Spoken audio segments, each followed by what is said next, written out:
sometimes I have to make sure on TikTok the effects and shit is not on. They got these effects where they put long eyelashes and lipstick and shit on. I don't need that with the LGBT audience I got here. With the way my audience, I don't need all of the effects. So we are currently live on all platforms. What up, folks? Once again, it is indeed your boy Tim, the handsome liberal.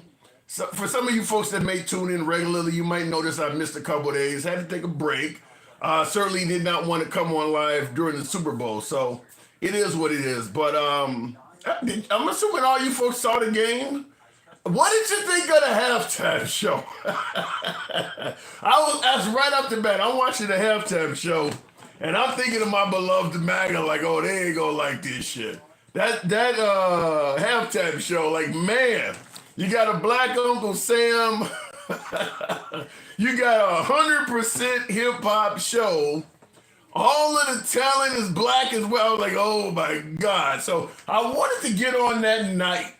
And talk to my beloved MAGA, but it is what it is. And of course, like I said, yesterday I was busy, so I did not have a show yesterday. But what did you guys think? If you had to give a letter grade, A, B, C, D, or F, to the halftime show, give me some letters. I need to see. What letter did you give the halftime show? Kendrick Lamar, not only all sorts of messages in his music, but he also took digs at his arch enemy Drake in that. So if you know anything about the Kendrick Lamar Drake beef, that was also all permeated throughout his performance. So I'm surprised I'm seeing so many A's and A pluses. Wow, I didn't even give it an A plus. Here's my take on it. We'll get right on into the show because this is not the main topic, but my take on it was this. I believe that the Kendrick Lamar halftime show was a show for under 40 hip hop lovers.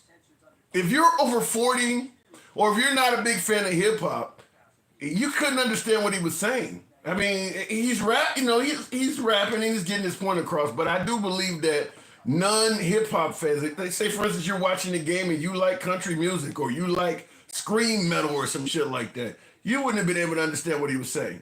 So most of the messages in his music and things like that would have went right in one ear and out the other because his rap is, I mean, he just won 5 Grammys for that diss track. I mean, so he's a very successful musician, but his music ain't, his rap lyrics are not super clear because I had to listen up to it.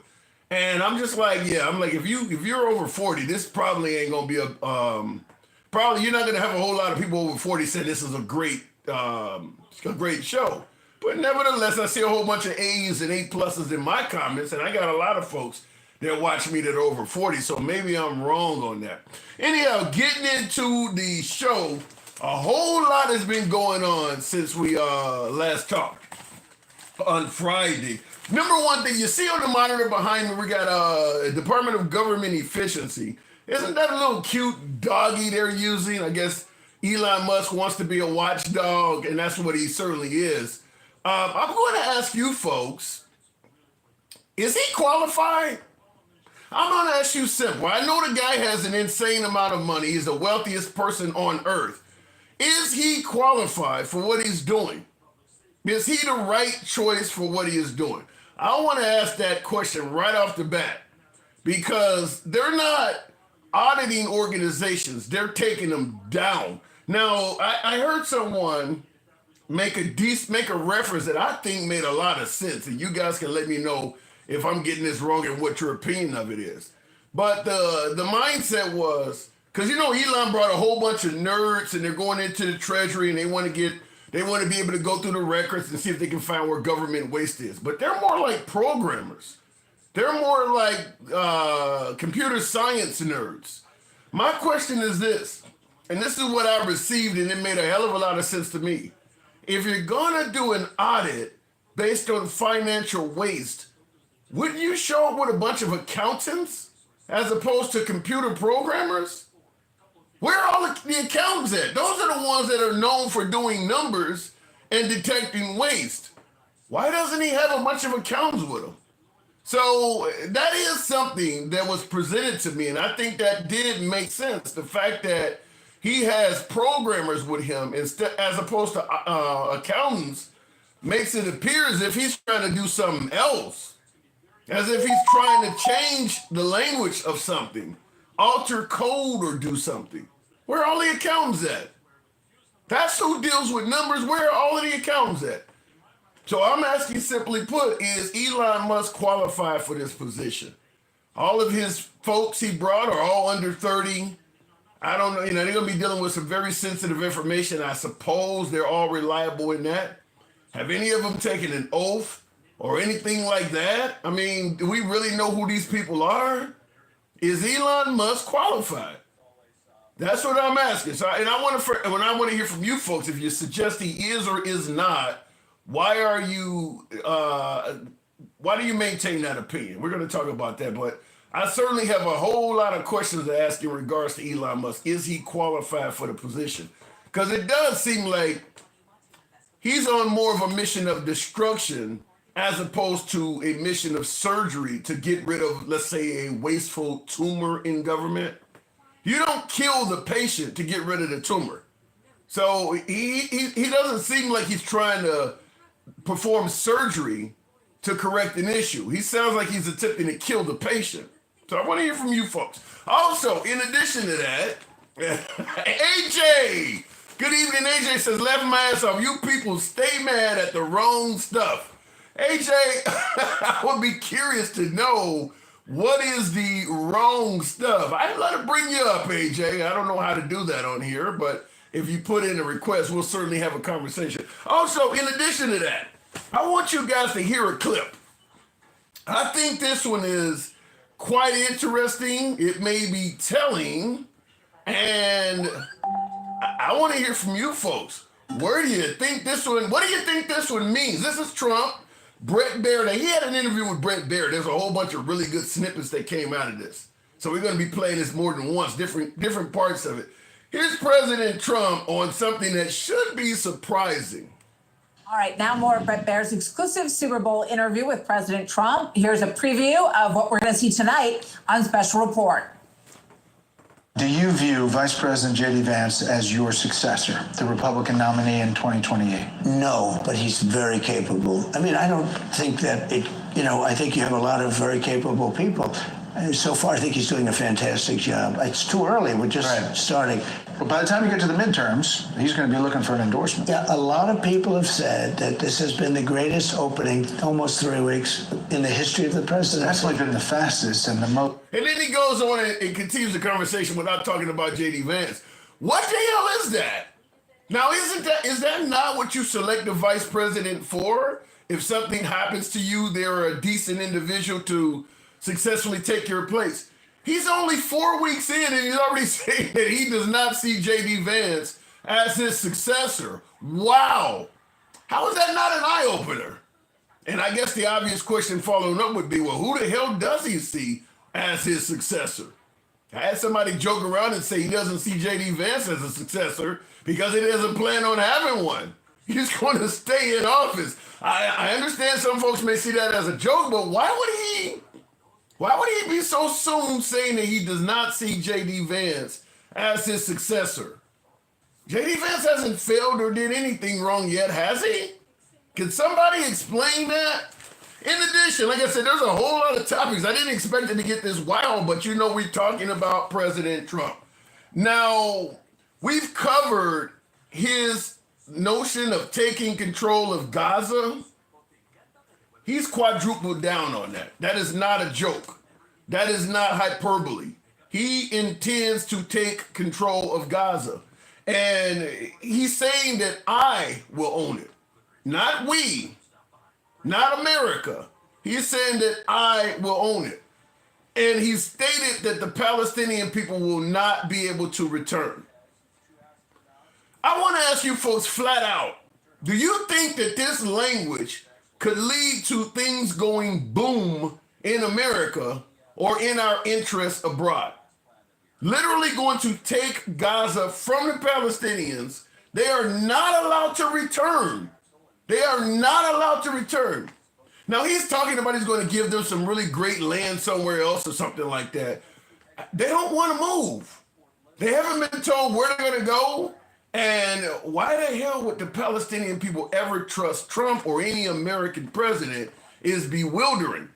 So we'll certainly discuss that. And last but not least, we'll end it. There's so many topics. We'll end it there. I had a bunch of topics, but I want to keep the show on course. So we'll go straight to AJ. Good evening, AJ. Welcome to the program.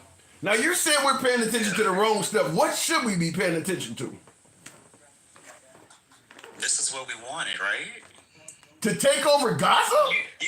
No, I'm not talking about Gaza. I am. Three topics. I'm trying to focus here. Okay. When I said what I said, you were talking about Doge. Okay.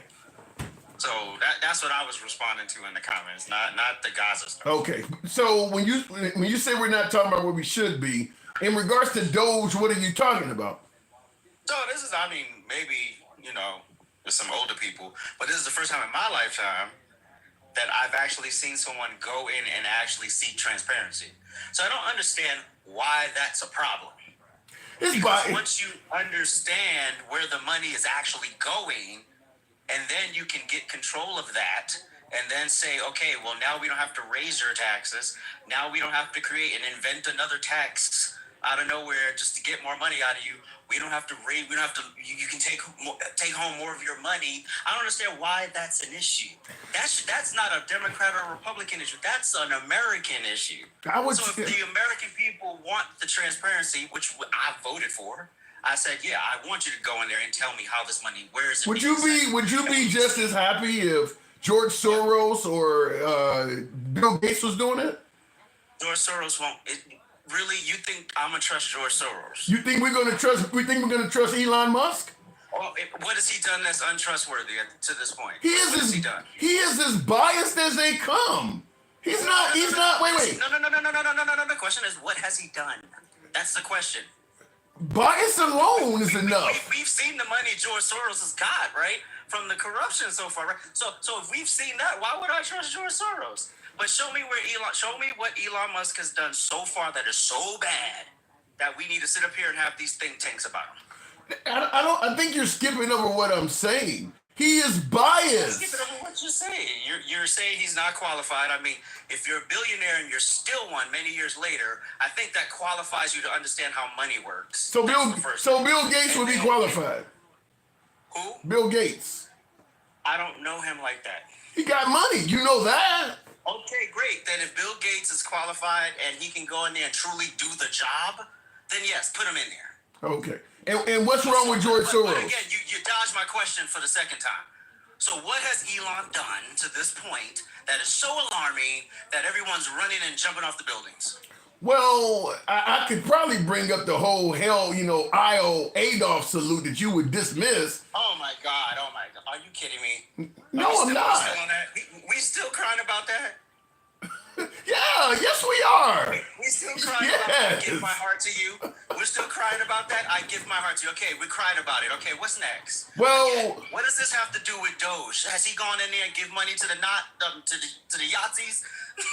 We don't know. Did he draw a budget line and say, okay, all of these billions of dollars we just uncovered is being misused. We're now going to donate to the German blah blah blah blah blah strategic for studies on Schmittler. Well, when you're talking, the thing about it is the stuff you're asking, we don't know. We don't know if he's being transparent or not. Hold on. Are you kidding me? The fact is, all we know. Now you create more propaganda. Hold on, let me respond. Has the power to dedicate a budget line to just give out. That's not how that works, and you know it. So stop acting like you don't know. Well, they're doing all kinds of things that is not how that works. They're being told by judges constantly, what you're doing is unconstitutional. They're doing they've done several things. Again, this goes right with the question that you still have not answered, because doing a salute on the stage does not mean it means what you think it means. It's just trying to distract yourself. How do you know that?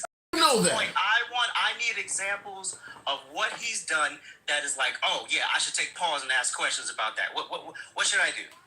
You don't think when you're sending my money to South Africa for transgender LGBT studies, yeah, I got questions. Okay, so when those are the types of things that are being uncovered here. So him rehiring. Are you undermining Him rehiring a racist staffer, is that something we should just ignore too? What racist staffer? Yes, just what about the racist? Because y'all love y'all emotionalism. The guy who claims that he was racist before it was cool. That guy. So yeah, I don't know what that is. Anyway. Really? So Okay. so a racist person is on the staff. Okay, great. You've never worked with a racist? I've never been the head of U.S. government. Oh, now it's U.S. government, even though you still haven't answered my first question. What is your first? I'm giving you answers. You just don't agree with them. Oh, a racist person. Okay, so what's the racist person? Are they racist right now? I mean, y'all forget the whole Klansman. You asked me what? Man, y'all said nothing when Obama helped eulogize him. So what are we talking about here? I'm talking about a guy who's. So if he was a racist, why are we talking about it today? He was a racist. That means past tense. How do you know that? People don't have people. Oh, I forgot. We don't get no redemption when you on the right. No redemption on the right. Everybody stay the same. I remember talking to you specifically and having you bring up the '94 crime bill from Biden. You didn't give him any forgiveness. Why should this guy get one? When did I ever say anything about You talked to me. You just mentioned right now. You just hold on. You just mentioned right now that you just mentioned that Biden eulogized, Obama eulogized somebody. You just said that. So when did when did Biden atone for that? Oh man, but all of the people he hired, there were people of color. Wait. So he got his half dead ass up in that office for 4 years. Okay. You mean to tell me you can't point to any legislation that will undo what he did? I don't get what you're saying. I don't understand that. So if you hate the crime bill so bad, oh my God. No, you do. I said that? Yes. When? You brought up the crime bill. You just, in fact, go to the videotape. Okay, let me just clear it up. You mentioned this guy may have used to be a racist and people can't atone, and then you also brought up that Obama eulogized somebody. So you didn't give Obama credit for atoning. Now all of a sudden you're giving this guy. Why are you doing that? No. See, you missed it. So yes, I believe that David Duke. Was it David Duke? I think it was him. No, not David Duke. That was the dude that eulogized, right? No, that was Senator Byrd. Yeah, Senator Byrd. So if Senator Byrd said he has atoned and he's no longer racist and all of that stuff and yada yada yada and it's in his past and he demonstrates that it's in his past, who am I to say that you're still something? Well, to me, Senator Byrd is a bad example because Obama was at that funeral. Jesse Jackson was at that funeral. He had a tone with the NAACP. Why were they there? Why were they at the funeral if this man was a rabid racist? Because he had longer tone than the Republicans are just using He that. hates the blacks, but I'm gonna eulogize this motherfucker. That makes sense? And now we shift focus It makes sense to me. I don't get Nobody your showing point. up to that. Nobody in their right mind gonna show up to that. Okay, I want you to hear this because this is what we're talking about. I think this might be what you. This is what you apparently you don't know about the guy he brought back. Go ahead, Tim. Jump. And now we shift focus to President Trump's closest ally, Elon Musk. The billionaire has been making headlines over the actions of the Department of Government Efficiency, or DOGE, which he now leads. Now, from being accused of overreach into federal departments to demanding fatigue-inducing work hours from DOGE employees, Elon Musk has not having a good week. In fact, now Musk and DOGE are caught in another controversy. A senior DOGE employee was asked to leave the team after facing backlash over his previous posts on social media that were racist. Marco Elise, the former DOGE staffer, urged his followers on social media to quote-unquote normalize hate against Indians. According to an NPR report, Elise frequently boasted about his anti-Indian. I can't hear you either. It sounds like the mic is off or something. You can't hear me? I hear you, but it's like really low. It's like the mic is off or something. Can anybody else on TikTok? I know my YouTube audience. Can you guys? Everybody can hear me on TikTok. Everybody else say, yeah, they all say they can hear me. So you got an audio issue going on.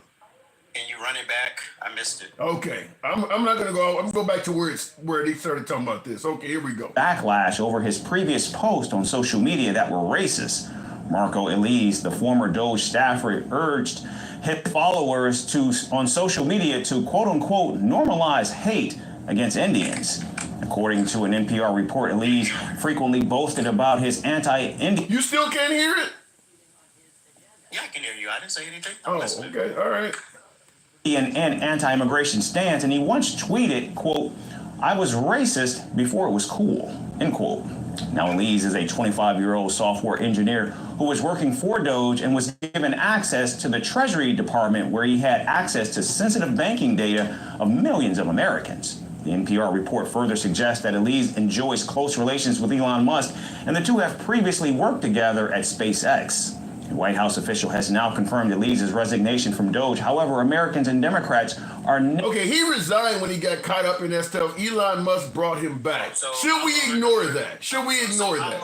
How long ago were the tweets? This man's 25. I think it was last year sometime. They're less than a year old. Oh, so they're recent tweets. Yeah.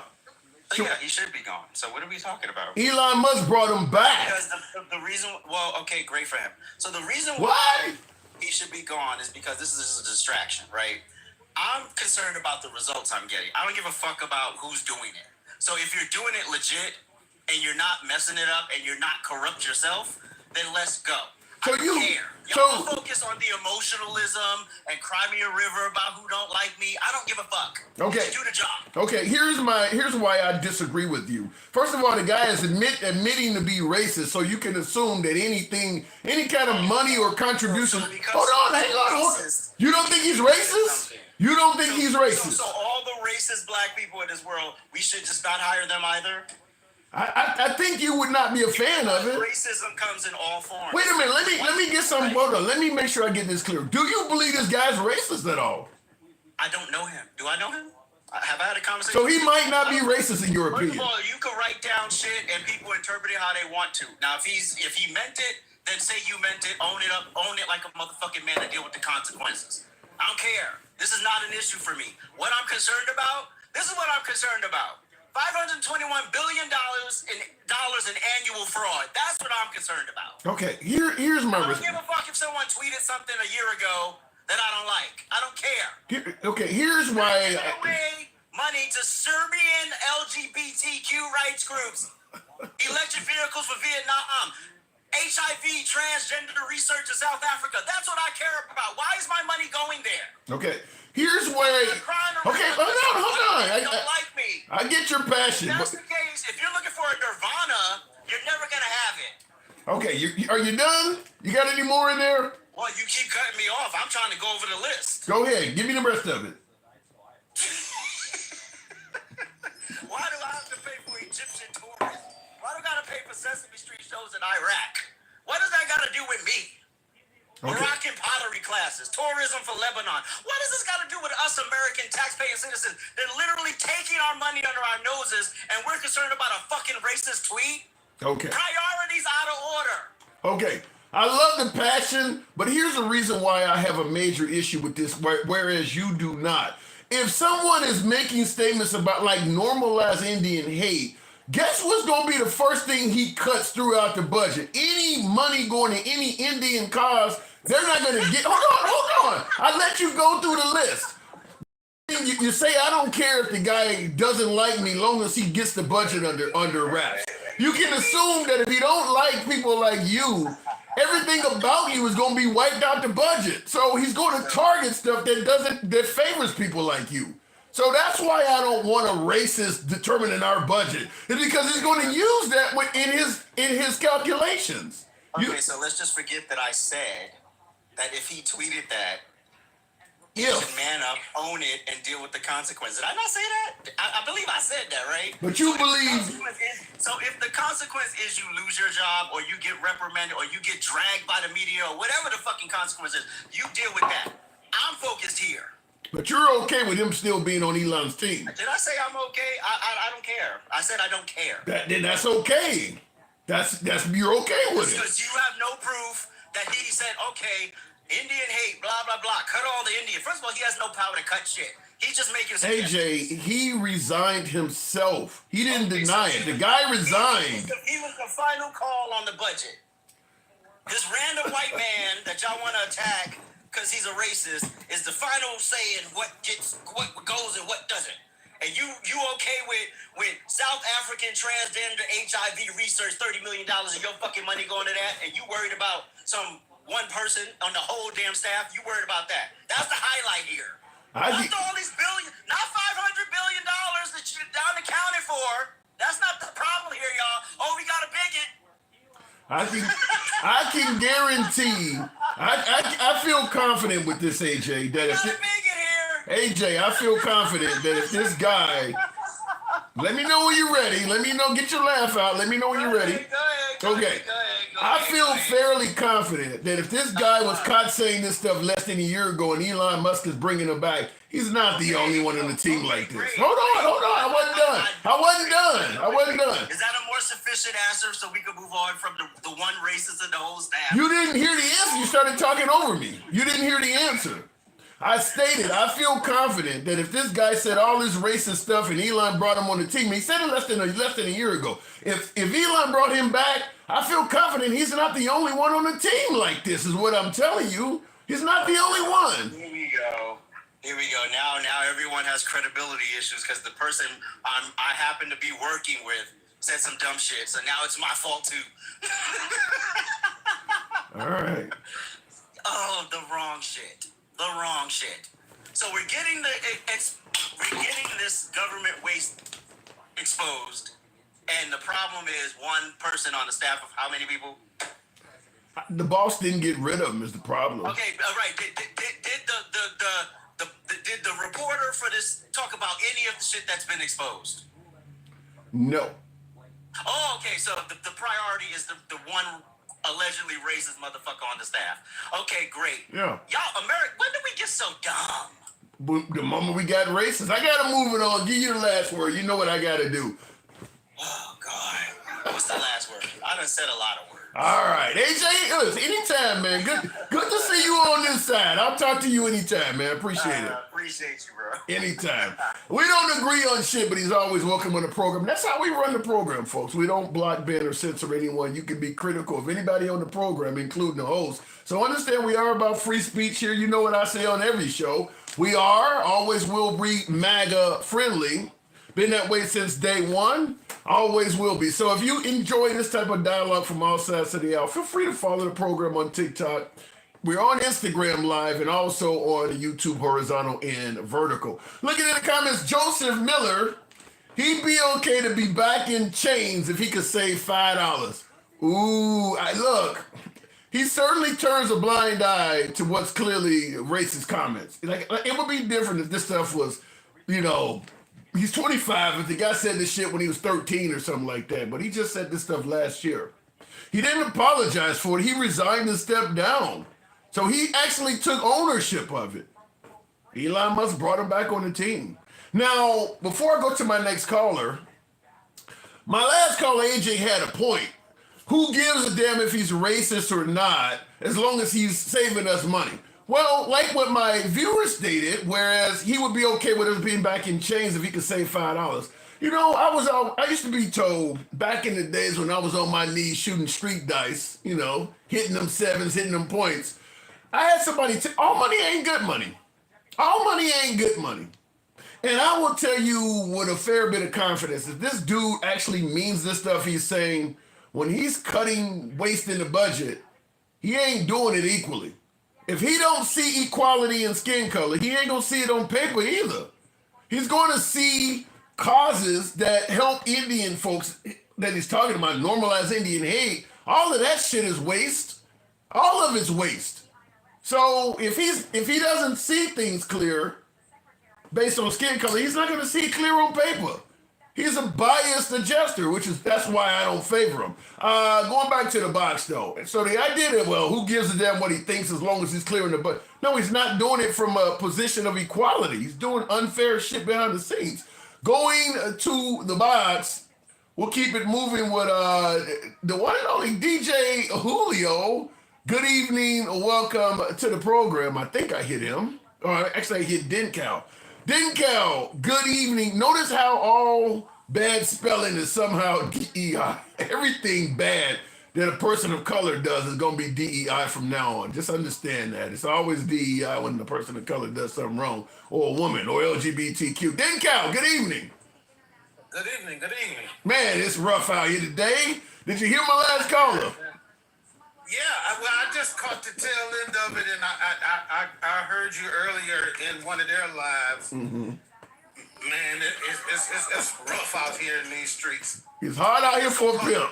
I'm gonna call them streets, not streets. These streets is tough out here, bro. Yeah, it This can be. man telling you he don't give a damn about the people making the policies. He don't give a, as long as they tell him they finding billions of dollars of waste, he comfortable with that, even though we don't. Oh shit, hang on. It is waste. Even if it is waste, he ain't gonna never get a part of it. That's a great point, Dick. That's what I said in the beginning of the show. I don't care how much money they're bragging about saving us. If you don't see it personally to benefit your life, it's irrelevant. They can tell you they saved us $1 trillion. If you still got to work 2 jobs and you're still struggling, who the hell cares? It's meaningless. Right, and we know, because they told us what they were going to do. They're going to do all of this. We saving money just to give the 1% a big ass tax break so they can make more money. It's never going to filter down to the people. There's never going to be any type of programs designed to help the American, any type of anything. Not helping people with their student loan, not help people with their mortgage, not help people with their rent, not help people with cheaper food. They ain't talking about none of that shit. No. But he talking about, they saving us billions, so I don't care what they do. You know, it kind of remind me of the old Geico commercials where somebody would be talking about something and they would say, I just saved 15% on my insurance, and it was totally irrelevant to the conversation. Like, I don't give a damn about you saving 15% on your insurance if I'm in a burning building. It would be stuff like that. And that's what this sounds like, where we're taking all of this happiness out of them saving money when it doesn't change your life at all. Right. Anything that's supposed to matter to the human condition, he's okay with it just because they told him they saving us money. What does that have to do with anything? Well, They saving us money so they can give it to themselves. I think, I think what it really is that it ain't really being concerned that the money's going to come back and benefit them. They're taking more pleasure in the fact that you're taking money from people we don't agree with or we hate. You're sticking it to the liberals. You're not supporting the LGBTQ. You don't have to give me a dime. If I know you're sticking it to the liberals and you're getting rid of LGBTQ causes, I don't care if I don't make a penny from that. I'm happy it's happening. That's what I think the mindset is. Yeah, but I agree with you wholeheartedly, and that was the part of the reason why I just I listen to some of these guys who, especially the men of color, because I'm trying to understand their logic. That was Black MAGA. That was Black MAGA right there. Right. When they're acting like they literally act like they won the lottery, like their lives have been improved, like their generations have somehow become better, because these people that we know, Elon Musk, he's not even really an American. He doesn't give 2 shits about Americans. Now before Giving him the keys to the castle to let him go through everything, even though he has all of these conflicts of interest. He's in crypto, he's in this Neuralink, he's in Starlink, he's doing all of this stuff. The stuff that we would all collectively be able to say, that's not the motherfucker we want in charge. But let me ask you something. Now, you and I have been talking for quite a while. You go back on the program, and I certainly appreciate you supporting the program and calling in often. But I got to ask, are we talking too much? Because here, Daddy T is at home. I guess that means Daddy Trump. He states, Tim, get new callers. So tired of hearing whining black dudes. What is he? Do I have a lot of whining black dudes on the program? I would say to that person, look, and I'm not in charge of the people that come on your show, but it sounds like he needs to find another show. Yeah. If he can't understand that there's going to be a dialogue, and the person that's hosting the show happens to be a black man, then yes, your opinion and your point of view might come out in the wash. Yeah. So if he doesn't want to hear how black people think, then he should find a white person that loves Trump and just stay over there. Wow. And I will say this, because we're also on Instagram Live as well. Come on Instagram Live. Doesn't matter what your race or your opinion is politically. We'll bring you up. You just saw what happened last time. So come on. It doesn't matter what your opinion is. The show's always been ran that way. But I thought his comment was controversial, so I figured I'd give you the floor on it for a minute. Whining black dudes. Right. I mean, if we're giving our perspective on a show that's about different perspectives, I don't understand what he's complaining about, because he can just as easily swipe up or down, and I ain't trying to make you lose. No, you weren't. You good. You good. You Like good. that. But yeah, like I don't even get that. Like if you don't, if I don't like seeing people that are in control of our country's budget and stuff like that doing the Smittler salute, then I'm just not going to, I'm not going to engage. But I do care. I do care. I Yeah. do want, people should know, like that's not acceptable to a certain, group of people. Yeah. And I'm the same way. That the idea that the guy can be racist if he wants, as long as he's curbing the budget. I agree with what one of my viewers said. Is like, this dude sounds like he would be okay with us being back in chains if he could save $5. I mean, all money ain't good money. Just because somebody's giving you money don't mean you should ignore every damn thing they're doing. And that's what it seems like a large portion of America has turned to. If you save us money, you can do whatever the hell you want. This is the whole thing about, pay attention to what he does, ignore the mean tweets. As long as the economy is good, he should be able to insult and say anything he wants about anybody. Like, do we focus on anything else other than money? Right. And I mean, it would be different. I would advise those people who have those point of views to just continue down that rabbit hole of when they find the money, what are they going to do with it to improve our lives? Just because they say they finding money, like I just talked to somebody today that's in civil service that's having this hard time with this buyout or early, whatever they calling it. Right. Like these are people's lives that are being affected who are scared to make a decision because they don't know if they're going to have a job. And these people, like this is actually affecting people, and they making it seem like when they say they finding waste, that there's just some magic room that's full of money that people been hiding, and they just open up the door and look, here's all of this money. Like that, when they say waste, those are people's lives. Yep. And I said that before on the show. Every time you hear them bragging about, like what my last caller was talking about, I don't want money going to this or money go. Every time something like that is stopped, that's an American losing their job. That ain't just waste you're pointing at. You're also talking about Americans' jobs are in that waste. I mean, he's firing people. That's what's happening. People are losing their jobs all over the damn place. So I don't know if that's something you should celebrate. Right. And now he done went as far as to mess with the USAID, which is aid to foreign countries, which these people are like, stop saving starving people in Africa or Zimbabwe. Let's stop. We don't need to help nobody except for Americans. But when they do stop that money and them people go to starving, they still not gonna help Americans. Nope. And I will say that the one reason why we are a superpower is because we do pay the cost to be the boss. Yeah.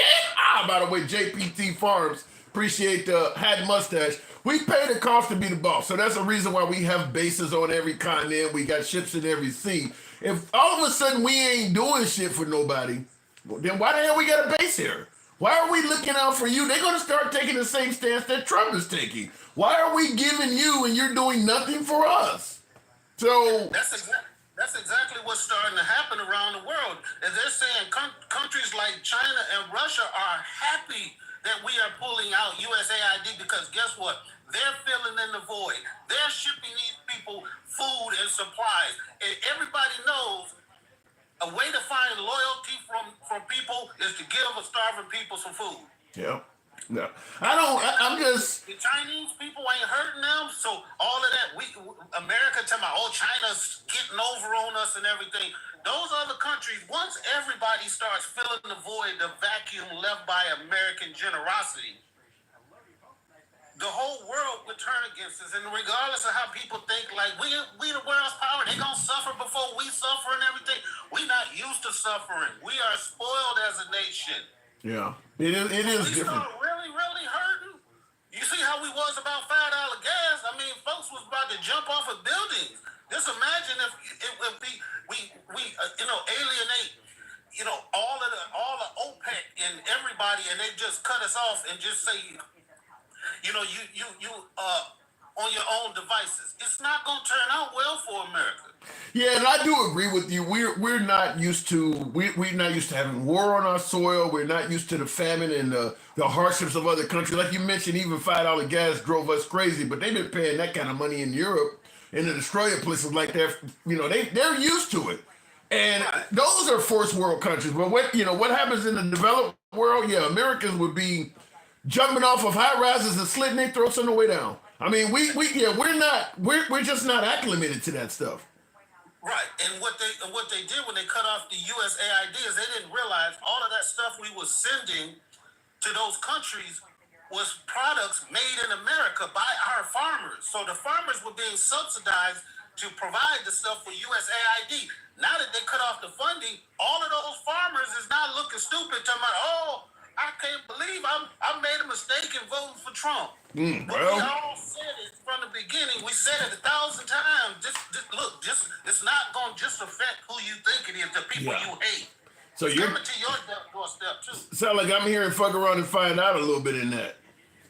Hey, it is what it is, and I don't want to be like them and gloat when these things happen, because I know that real Americans are going to be affected by this stuff. They have nothing to do with this stuff. They don't even follow politics, and these people are going to be hurt. I feel like I'm in a good position, and it's not going to necessarily hurt me as much as a lot of other people, but I still have empathy, which I sense a lack of in all of these people running around like they won the lotto because they voted for Trump and he won. You didn't win anything. Bro, they think they want, well, the belief is that they want America back and that Kamala Harris was going to destroy every damn thing. So they believe that that's the victory. Right, but they could. All I would say to them is they need to sit down and think to themselves, what if I am wrong? Well, we'll see what happens there. By that point, though, it might be a little bit too late. I got to move it on, didn't Cal? It'll be too late. It'll be too late. So I'll talk to you next time. Hopefully you're not a whining black guy. How about that? All right. Appreciate it. Thank you. All right, moving on with the program. Real quick, I make sure I didn't miss any super chats. Joseph Miller, did you see our bros and sisters fighting in Cincinnati? No. What happened in Cincinnati? I do remember down in Birmingham, Alabama, a couple years back. Remember the guy was the security guard of the docks, and this white boating crew didn't want to move, and they attacked the security guard. All of a sudden, brothers are jumping in the water, swimming across the beach. I mean, it was a melee. I do remember that one, but what happened in Cincinnati? I have not heard that one. Going on with the program, by the way, tap the screen, get the likes up to about 25. See if we can make that happen. Tap the screen, get the likes up on the program. It helps out the algorithm, brings in more MAGA. You know what I always say, we don't block, ban, or censor anyone. We're asking the question in regards to balancing the budget, I guess, getting rid of waste for this great nation. Do you believe Elon Musk is qualified to do so? And if so, based on what? If not, why do you say that? We're talking about Elon Musk. Now, in addition to Elon Musk, I'm also asking, I played this clip earlier before I go back to the next caller. I just don't know what to do with this one, but it is worthy of discussing because this undoubtedly will be important in the future. The U.S. will take over the Gaza Strip. Basically, the United States. Actually, that's the wrong clip. That's not the clip I wanted to play. That obviously is another one. I mean, it's just amazing that how many things that Trump says. I don't know if I got the clip queued up. I may not have it. Okay. If not, I'll discuss what I'm talking about. And that is President Trump saying that J.D. Vance, he don't see J.D. Vance as his successor. And what the hell does that mean? All right, now more of Brett Baer's exclusive Super Bowl interview with President Trump. Here's a preview of what we're going to see tonight on Special Report. Do you view Vice President J.D. Vance as your successor, the Republican nominee in 2028? No, but he's very capable. I mean, I don't think that I think you have a lot of very capable people. So far, I think he's doing a fantastic job. It's too early. We're just starting. But by the time you get to the midterms, he's going to be looking for an endorsement. Yeah, a lot of people have said that this has been the greatest opening, almost 3 weeks, in the history of the presidency. It's definitely been the fastest and the most stuff Well, happened. we've done so much so far. And he never talks about J.D. Vance again. You know, I gotta wonder, what is J.D. Vance thinking when he's hearing this shit? I mean, it's Trump and Elon Musk on television day in and day out. I mean, it's pretty clear that J.D. Vance has been pushed to the side. Now he's on TV saying that J.D. Vance is not even going to be a successor, and he's only been in office for 4 weeks. Damn, he got rid of J.D. Vance quick. How does that look if you're J.D. Vance? Now, when Vance is going around doing his own town halls and meeting with voters, you don't think they're going to ask that question? Like, he done already told us you are not going to be the successor. What is your job? Remember when Kamala Harris was running, everybody was talking about, well, she ain't done shit. What did she do? This guy's already making it clear that there's no future in the White House for J.D. Vance. 4 weeks in. Wow. And I see in the comments, Rachel says Trump wants Elon Musk as president. Yikes. Joseph Miller, appreciate the super chat, says schmotzies. I wish I could say the regular word, but you know the censors. Schmotzies, the group of folks over in Germany back in the 1930s and 40s. Schmotzies came to the hood hanging flags. I am aware of that.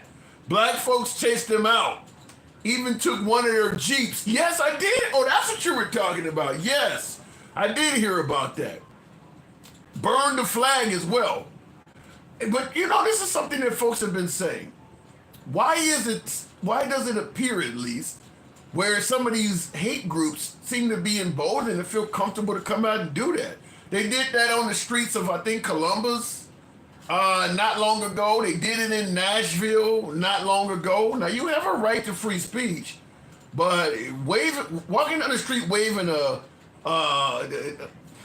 how do I say this shit without triggering the censors? The Third Reich symbol, a swastika. I guess I'm trying to come up with words to make this shit work, but waving a swastika, a whole bunch of dudes in masks doing that, is going to be provoking. Oddly enough, you know how many folks had a problem had a problem wearing masks during the COVID mandate? These people sure don't seem to have a problem wearing a mask when they're out there preaching hate. Are they not proud of what they represent? Why are they gonna hide their faces? I mean, you know, is it okay to just come out and tell folks, listen, I'm the police chief of a small town and I also believe in the Third Reich, or, you know, I run the park district. Why not come out and admit who you are? Why do you gotta wear a mask? Even Black Lives Matter wasn't doing that. Let me go back to the box. Again, he did not say he won't endorse Vance. He said it's too soon. What the hell? No, he did say. He said no. What do you mean he said he would not endorse Vance? Did you hear what he said? Now more Brett Baer's exclusive Super Bowl interview with President Trump. Here's a preview of what we're going to see tonight on Special Report. Do you view Vice President J.D. Vance as your successor, the Republican nominee in 2028? No, but That's it. He said no. He said straight up no. I don't even see him as my successor. Wow. And you're trying to spin that, huh? Let me go back to the box. Trying to spin that to mean something else. Bless your heart, as my grandma used to say. Continuing on with the program, though. DJ Julio, good evening. Welcome to the program. Anyways, good night. It's been a pleasure to comment along. Thank you, Tom. Appreciate the support. Come on back anytime. DJ Julio, good evening. What's happening? Man, there's a lot apparently. Now, I hear you. I do want to say first, before we get too far, I can't give gifts. TikTok won't let me buy shit, and it's still not on my Play Store, so I can't buy the coins or the gifts, the coins to get the gifts. Yeah, I don't know. They don't really messed up things with me on TikTok. I don't know. I mean, people can't subscribe. They can't do anything. I don't know how long that's going to go, but it's been going on for quite a while already. Yeah.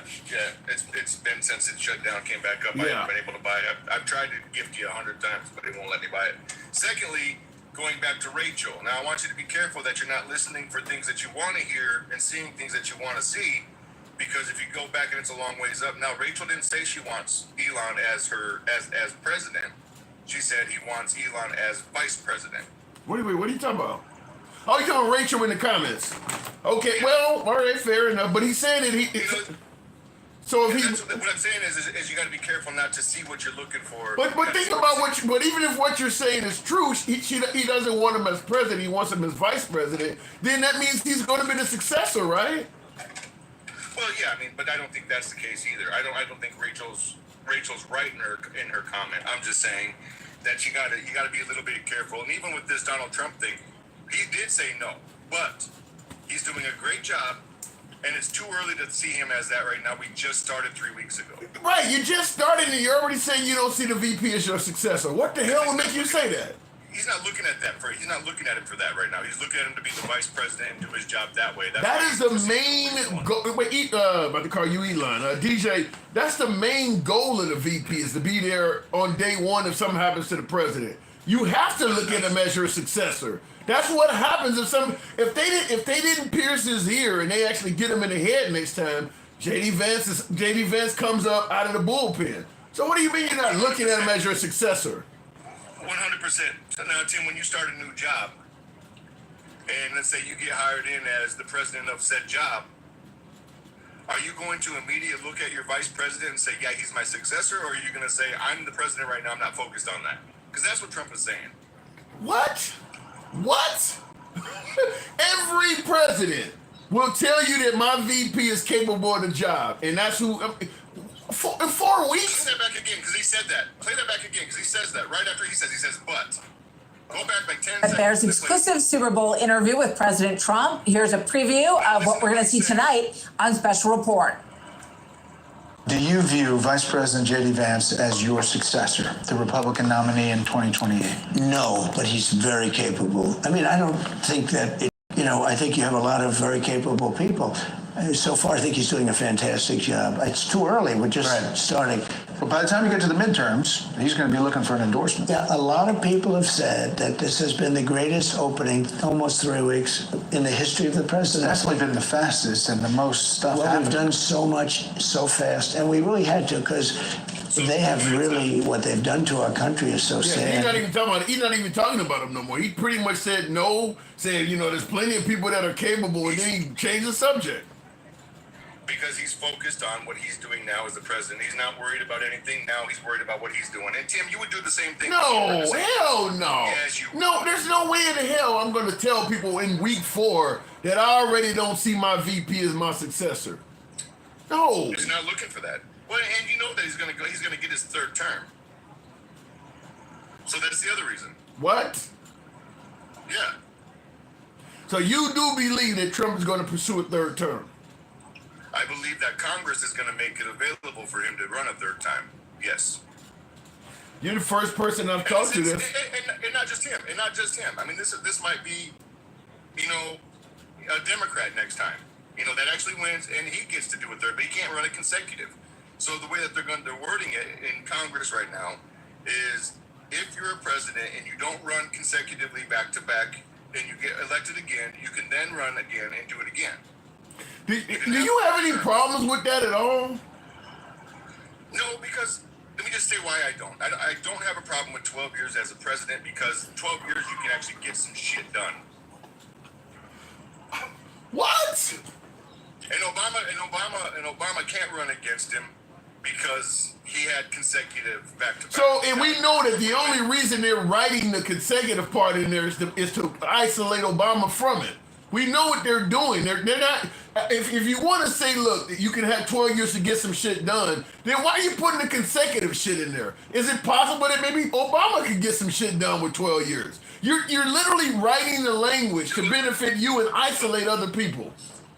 Obama would only have, if he ran, and like I said, You know, I didn't like everything about Obama, but I didn't hate Obama as our president. I didn't dislike him. I thought Trump was better. He's more brass. He's more, you know, he's got some fucking balls, and he's not afraid to stand up to the world. And he's shown us that.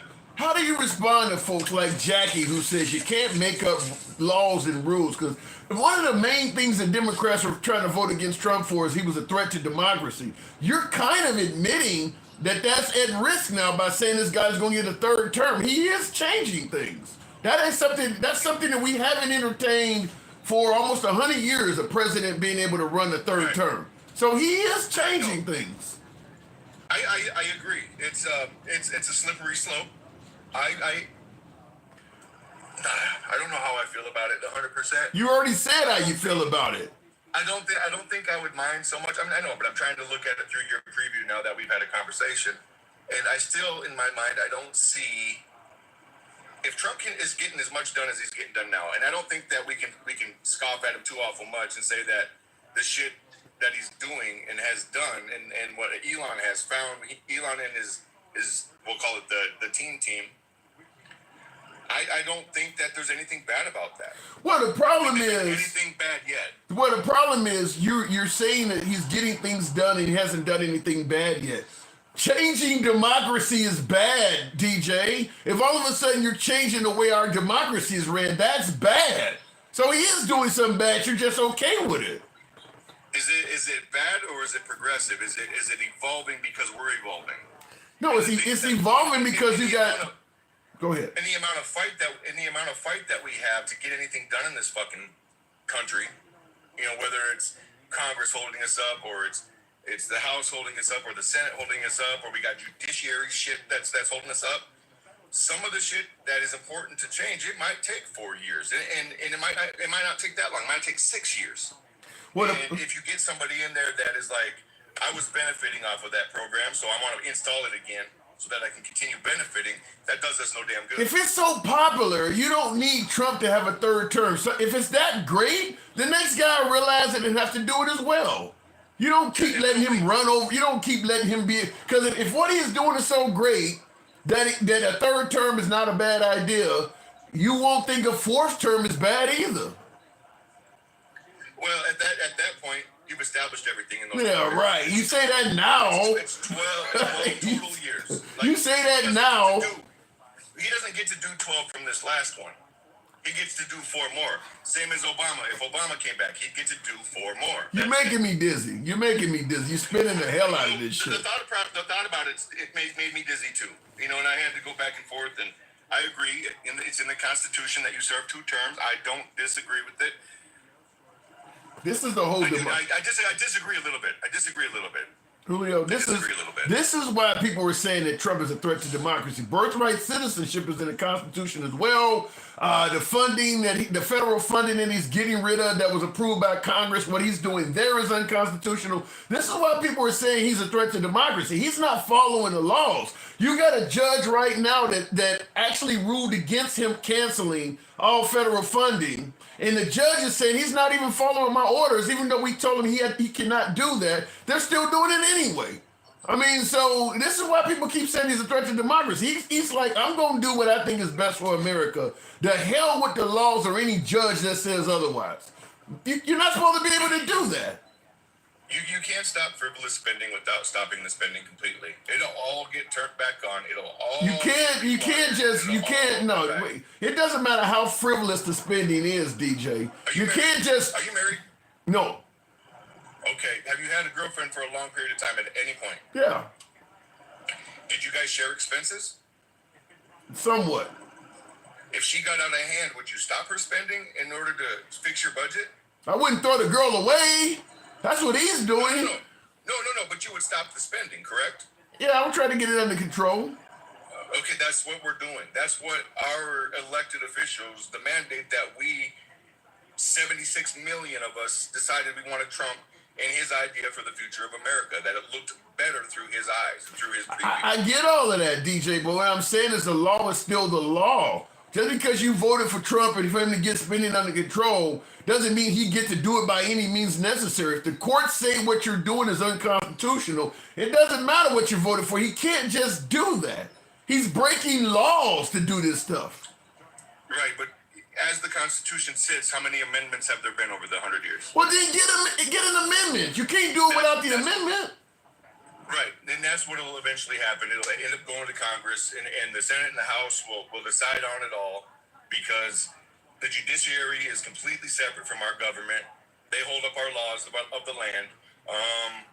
But would you agree that until would you not agree that until he gets the amendment, he's breaking laws? No, because he said he was going to do exactly what he was doing. What the fuck? If I say I'm gonna break in your house tonight and not do it because I said it ahead of time, it's not a law. What are you talking about?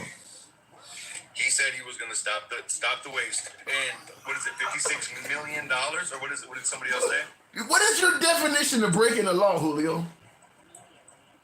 It's exactly like yours. No, it's not. Now that you said what you just said, it ain't. He is above. Yeah, keep going. You're getting it right now. Keep going. You're damn right. He's above the law. He's our president. You know what? Biden was above the law. He was our president. And look at what they fucking did to our country. So he is indeed. Look at the spending. Look at the spending. We're freaking Sesame Street. How many millions for Sesame Street? How many millions for condoms in a different country that we're paying for? It's all fucking stupid, Tim. All right. They've been robbing us.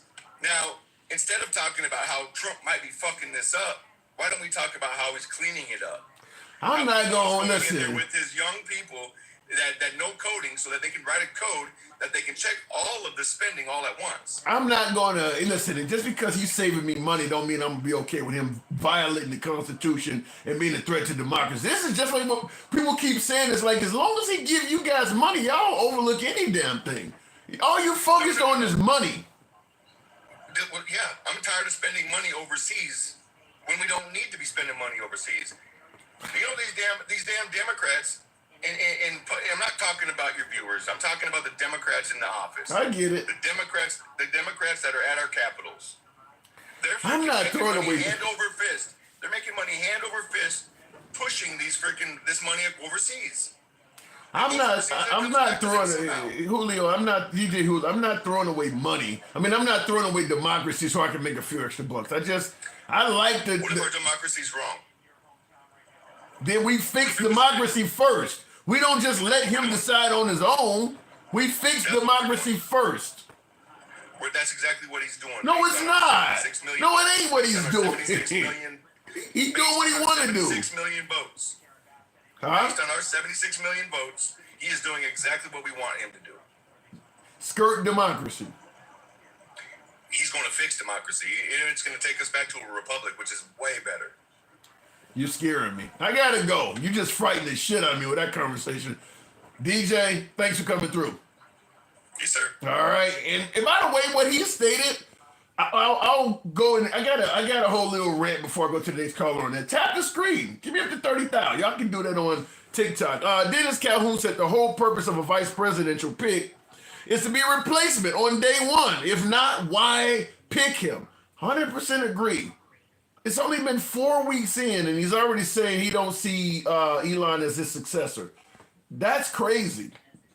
Ask DJ if he will be cool with the next Democrat getting rid of the Second Amendment. No, I can tell you the answer to that already. No. He's okay with democracy being tossed out the window if it's done so in a way that he deems beneficial.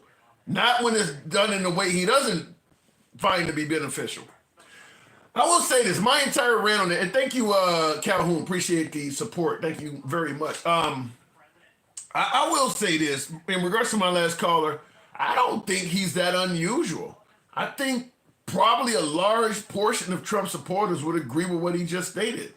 If Trump can stick it to the libs, get rid of wasteful spending, get rid of the LGBTQ stuff, secure the border, democracy be damned. He's doing what's right by the country.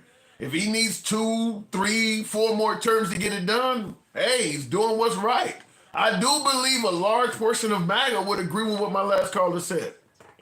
The problem is they would not agree if the other side was doing the same thing. And that's where the issue is that we're okay with changing the laws when it benefits us, But when we leave, we're going to knock it back down to 2 terms and how it used to be. If we ever leave. This is frightening, though. This is frightening because he's not the first caller I've had say that. I had somebody else tell me when I was joking with them that some MAGA wants Trump to be a king, and I had another viewer tell me probably, I don't know, 3 or 4 months ago, before Trump was president, he got so much stuff done, maybe it wouldn't be that bad. I could see him being okay in office for the rest of his life. He's been that good. So I think a large portion of MAGA would agree with my last caller. I think if we were having this debate at a MAGA rally, at a Trump rally, and he said what he said, he would have got a large amount of applause. I do believe what he said, it resonates with a lot of MAGA. Looking in the comments, when it benefits the people. Yeah, and that's the problem though, Ted, in the comments, you're saying when it benefits the people, it doesn't benefit every person. What Trump is doing, there's obviously a whole lot of people that are not benefiting by that. You get rid of the Department of Education, obviously you're firing people. It ain't benefiting them. It ain't benefiting all of the union employees you're talking about getting rid of. You ain't benefiting the people, you're benefiting certain people. There's a lot of people that are losing out with that stuff. And it's not like he has replacement jobs laying around for those folks. He's firing Americans. Some of these folks are becoming unemployed. Going to the box, by the way, Will G says, all this MAGA fluffing, a lot of fluffing. Trump ain't shit. I see it, and that's what Will G says, Trump ain't shit. Continuing on with the program, though, I can't pronounce the name, but I'll just say Mr. Knox. Good evening, welcome to the program, Knox. How was his first name pronounced there? Giacomo. Giacomo, okay. Yeah, all right. I'm going to be very, very brief because I'm going to a city council meeting. As a matter of fact, where I live, a lot of black people are not active politically on the other side of the spectrum, which is a sad commentary. But I want to start off with, again, very briefly, I really want us to retire this whole idea of a schmaltzy salute. Number one, I'm a converted Jew. So I'm really sensitive to anything anti-Semitic, so that would make my feelings go off first. What was he doing? What was he doing in your opinion? Well, here's the thing. Are you old enough to remember the Honeymooners reruns back in the 80s? Yeah, bang, zoom to the moon, yes. Exactly. Watch the episode where he goes, bang, zoom. It's the exact same hand movement. And him rehiring a guy that talked about normalizing Indian hate, you're okay with that too? I'll talk about that in a second, but I mean, I'm going to talk about that later at some point. Although, let's say this much. The man fell upon his sword. Okay, he got dealt with. Bye, move on. No, he didn't. So, Elon brought him back. Hard at you brought him back? Yes. Okay. How do you take that? How do you take that? That this guy said normalize Indian hate and I was racist before being racist was cool. He got caught. He stepped up and resigned, admitting his problem. And Elon said, no, bring him back. How do you view that? The same guy who said bang, zoom to the moon, right? Well, I think you're making two different situations here, but here's the thing. I would want to crack his head open and say, what's going on in there? I cannot have a racist working for me. If these are your views, I don't want them around here. Okay. So you and I and everybody else on this panel are not privy to conversation he might be having with this little kid. Like, what's going on, bro? Because next he was Indian. You know, programmers, after all, mostly Indian as it is. And if the public don't know this conversation took place, how was the public supposed to view him bringing this guy back? You know what? I don't know, but I'll say this much. As what someone said to me a long time ago, what's it got to do with the price of tea in China? What does racism have to do with the price of tea? You're asking me, you're asking what does racism have to do with the price of tea in China? Is that what you're saying? In this particular situation, yeah, because unless that individual is able to produce policy that diminishes my rights as a black man in America, all we're talking about is you're a meanie bobini. Okay, big deal. The minute he has an opportunity to create a policy that diminishes my rights and my ability to earn money in this country, I'm going to step up and say, no, get rid of his ass. Big time. So if he is helping Elon Musk, if he's working at the Department of Government Efficiency with Elon, and he's helping pick out waste, you don't think he's going to view Indian waste? He admitted he hated Indians. You don't think he's going to treat their waste differently than the waste of whites?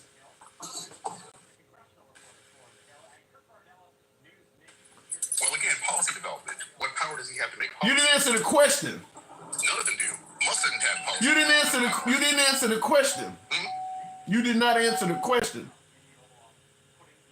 You know what? I don't believe he would. Really? It's part of his job to look at a certain demographic and say, there's more waste over here than over there. So you don't turn your radio down. All I hear is radio. Are you there? Yeah. Okay.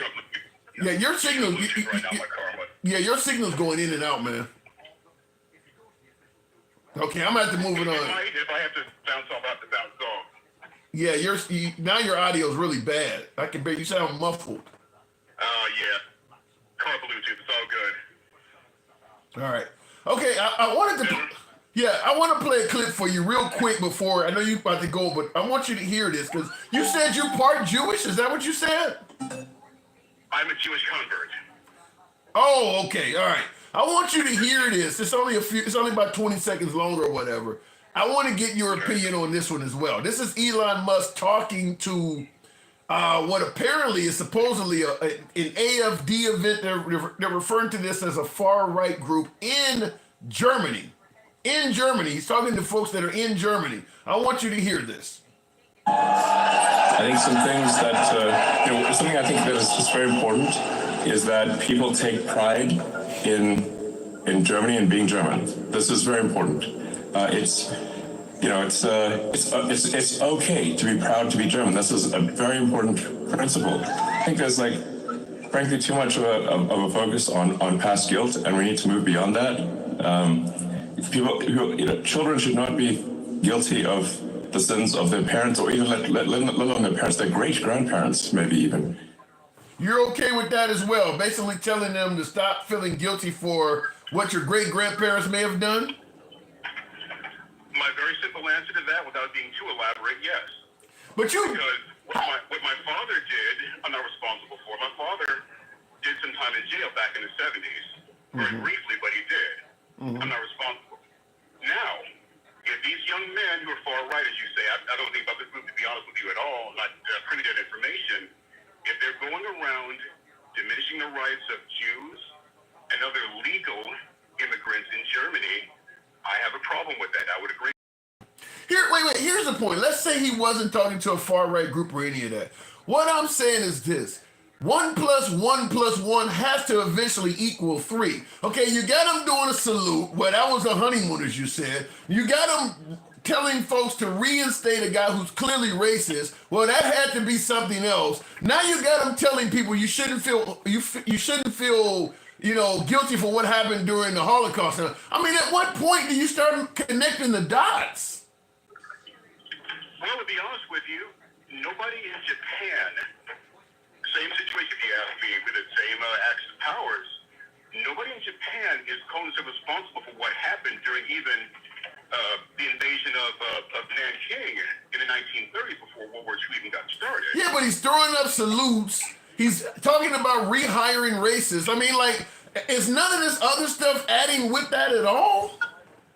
No, but I've already disagreed with you about the salute. To be honest with you, I don't think 1 and 1 equals 2 with this situation, because it's a gesture that a lot of people have made, which may look like it, but if we don't know his actual background, being a racist and a policy development racist, then all we're doing is we're seeing a butterfly that might be a cockroach.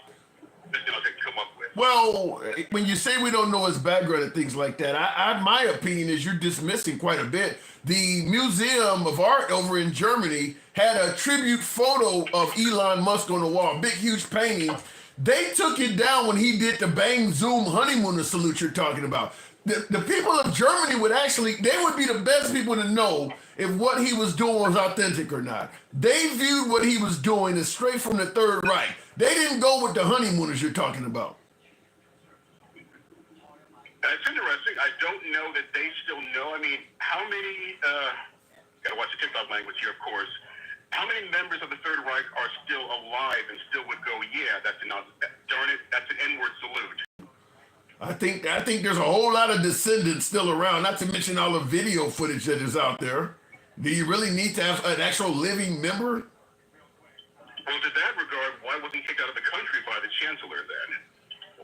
What did the chancellor of Germany have to say about the arm motion? I don't know if he's been back to Germany since then. And I don't know what the chancellor has said, but like I said, I used to play a clip on here also. There was a person that went around asking Germans in Germany, and all of them saw it as well. I haven't heard a lot of Germans say that this is harmless. The Germans can see that. How many people did they ask? I mean, Germany is, what, 40 million people? I mean, like, shit. I mean, my guess is if I don't show you all 40. In all honesty. Huh? How many people do you have to ask to get a representative sample and get 51% of your sample data to say, yes, that was an N-word salute? Okay. Like I said, if it was just a salute, if it was just hiring back the racists, if it was just talking to them in Germany, but at some point, this stuff is starting to add up. I mean, if there was an LGBT member or a Hispanic immigrant doing stuff, you would add this stuff up. But for some reason with Elon, each one is getting struck down individually. I don't know. To me, this is a lot. This has only been a month. All of this stuff has happened in less than a month. I will say this much. When Elon Musk develops policy, and again, like I said earlier, is by subset, that takes away my right to do something as a black man, I'm on board. Like, oh, that's it. Screw him. Screw Tesla. Screw Elon. My guess is you'll probably believe the reason why he gave it as a legitimate reason. I don't think you're going to be screwing like what you're saying. I think if he did it, you would be defending the reason why and saying it's something probably that made sense. If you're seeing that honeymooner salute out of this, you would probably be a lot more forgiving than you think. My page, I've got a clip of the actual video. I had to search it out on YouTube and went, there it is. The literal exact same hand motion. Okay. And to me, the whole part about bringing on a known racist back and fighting for this guy after he resigned, why would you want to bring back a racist? You know, I don't know, to be honest with you. Maybe he pulled him on the carpet and said, you can't do that. Is it possible that maybe because he's a racist too? Is that possible at all? It could be possible he could fart donuts out of his behind. I don't know. I mean, seriously, we're engaged in a speculation game based on, I don't know, a lot of personal prejudice. I'm not talking about you exactly, but a lot of people do not like Elon Musk, and they're finding, roaches where there aren't any. You got a guy that is an admitted racist, resigned when he got caught, and Elon fought for his return. I mean, is it really speculating to suggest that maybe Elon agrees with the guy? Is that really that wild of a speculation? Well, you got to ask him. You think he would admit it? Why wouldn't he? I've seen a bunch of folks walking down the street saying racist stuff with masks on their face. They don't admit it. They don't want to come out. They don't tell you that. They wear masks. They stay in hiding. That's why. They don't tell you that. Oh, sure. I've got issues with those folks as well because they seem to have a uniform. I mean, being prior military, and I did personal security as well, as a bodyguard, that looks awfully strange to me. And I've met some racists. Trust you me, I live in South Carolina. They don't all go out to the 511 shop and get the same combat trousers, same boots, same everything. I was like, come on. Something's bothering me about that whole situation there. And it happened twice, both at the Charlottesville situation as well as this big march around the Capitol. I don't really remember. And like I said, these guys are feds. Come on. These guys are probably feds. Okay. I got to move it on. You and I totally disagree on this, but Same thing, my man. Love you much. Appreciate it. Thanks for coming through. And I will say that, man, I'm just going to say the defense of some of this stuff is a bit surprising to me. I'm surprised at that.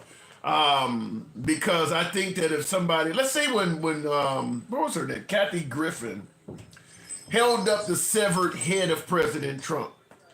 Let's say she was going to work for the Department of Government Efficiency. A liberal had control of it. And she got caught doing something like that or saying something similar to that, saying he needs to have his head chopped off. And all of a sudden, liberals are fighting to bring her back on. You think the right would be saying, well, as long as she gets the budget under control, it doesn't matter. It's insane. I don't know how to respond to that. I see Grandpa Wisdom, Texas Love, said that brother was lost in the sauce for real. Tap the screen. Get me lost in about 35,000 on the likes. I'm having a hard time getting you folks to tap the screen. Your thumbs are lazy as hell in this show today. I wanted to respond to another comment. Apparently you don't learn anything about the media distraction. He is showing you who takes your money and you complaining. I don't, I guess the biggest issue with this is that I keep pushing back on, because the notion is as long as Elon Musk shows us who is taking our money or the wasting our government, you shouldn't care if racism or anything else is involved in it. My pushback remains the same. If you got racists running the department or in the department, let's say Elon Musk loves everybody, but he got at least one racist on his team, we know for sure. That guy is not going to be fair and balanced in how he's judging things. I don't agree with the notion of as long as he is getting waste under control, if there's a racist working for him, you should be okay with that. No, because that guy who has made it clear he does not like Indian people, any money going to Indian organizations are going to probably face greater scrutiny from him.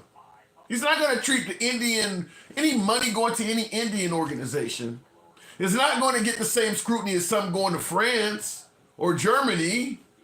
If you don't believe that, then you're tailoring your thought process to benefit him. But if he is admitting he don't like a certain group of people and he is put in a position to help eliminate waste, you can be guaranteed that everything going to that group of people is going to be viewed as waste. We don't need that. We need to clear up waste and get the government spending under control. I'm 100% behind that, but not doing it in a racist manner or excluding the idea that a racist might act racist in the position, which is what my last caller was saying. Yeah, he may have said this stuff, but if he gets the job, he's going to be fair and balanced. No way in hell I'm going to trust something like that. And I'll tell you this, the folks that are defending him wouldn't trust it either. They just don't give a damn about the people he's saying, but if somebody was saying that about them, they would suddenly see the light. Real quick in the comments, I can't believe somebody would defend that stuff. I did want to respond and thank you for the super chat. Michael Graham says, go Trump. Trump had a CBS poll. I did a video on this yesterday. 53%. Trump is polling at 53%. That's higher than at any point during his first term. So when Michael Graham says go Trump, he's doing very well. I mean, we're being a bit critical of him here because I don't like the fact that what Elon Musk is doing. I think he's doing it in a biased manner, but I'm in the minority on this. A lot of Americans, even the liberals, because in the CBS poll, they said even 30% of liberals view what Elon Musk is doing as favorable. So go Trump, yeah, he's actually being viewed very positive. So his first 4 weeks have been pretty good if you ask a lot of Americans. So it is what it is. I'll give him credit when I see it benefiting, but for now, I'm on the minority with that. Looking in the comments though, you need to recheck your numbers. No, the CBS poll said 53% was his poll numbers. I don't need to recheck that. That's what they said. So now if CBS is wrong, then that's something different. But they did say his poll numbers. He's polling at 53%, which is the highest he's ever polled. So he's doing good. He is doing good. And when you got folks like DJ Julio on here said he wouldn't mind Trump serving a third term because he's done so well, there you go.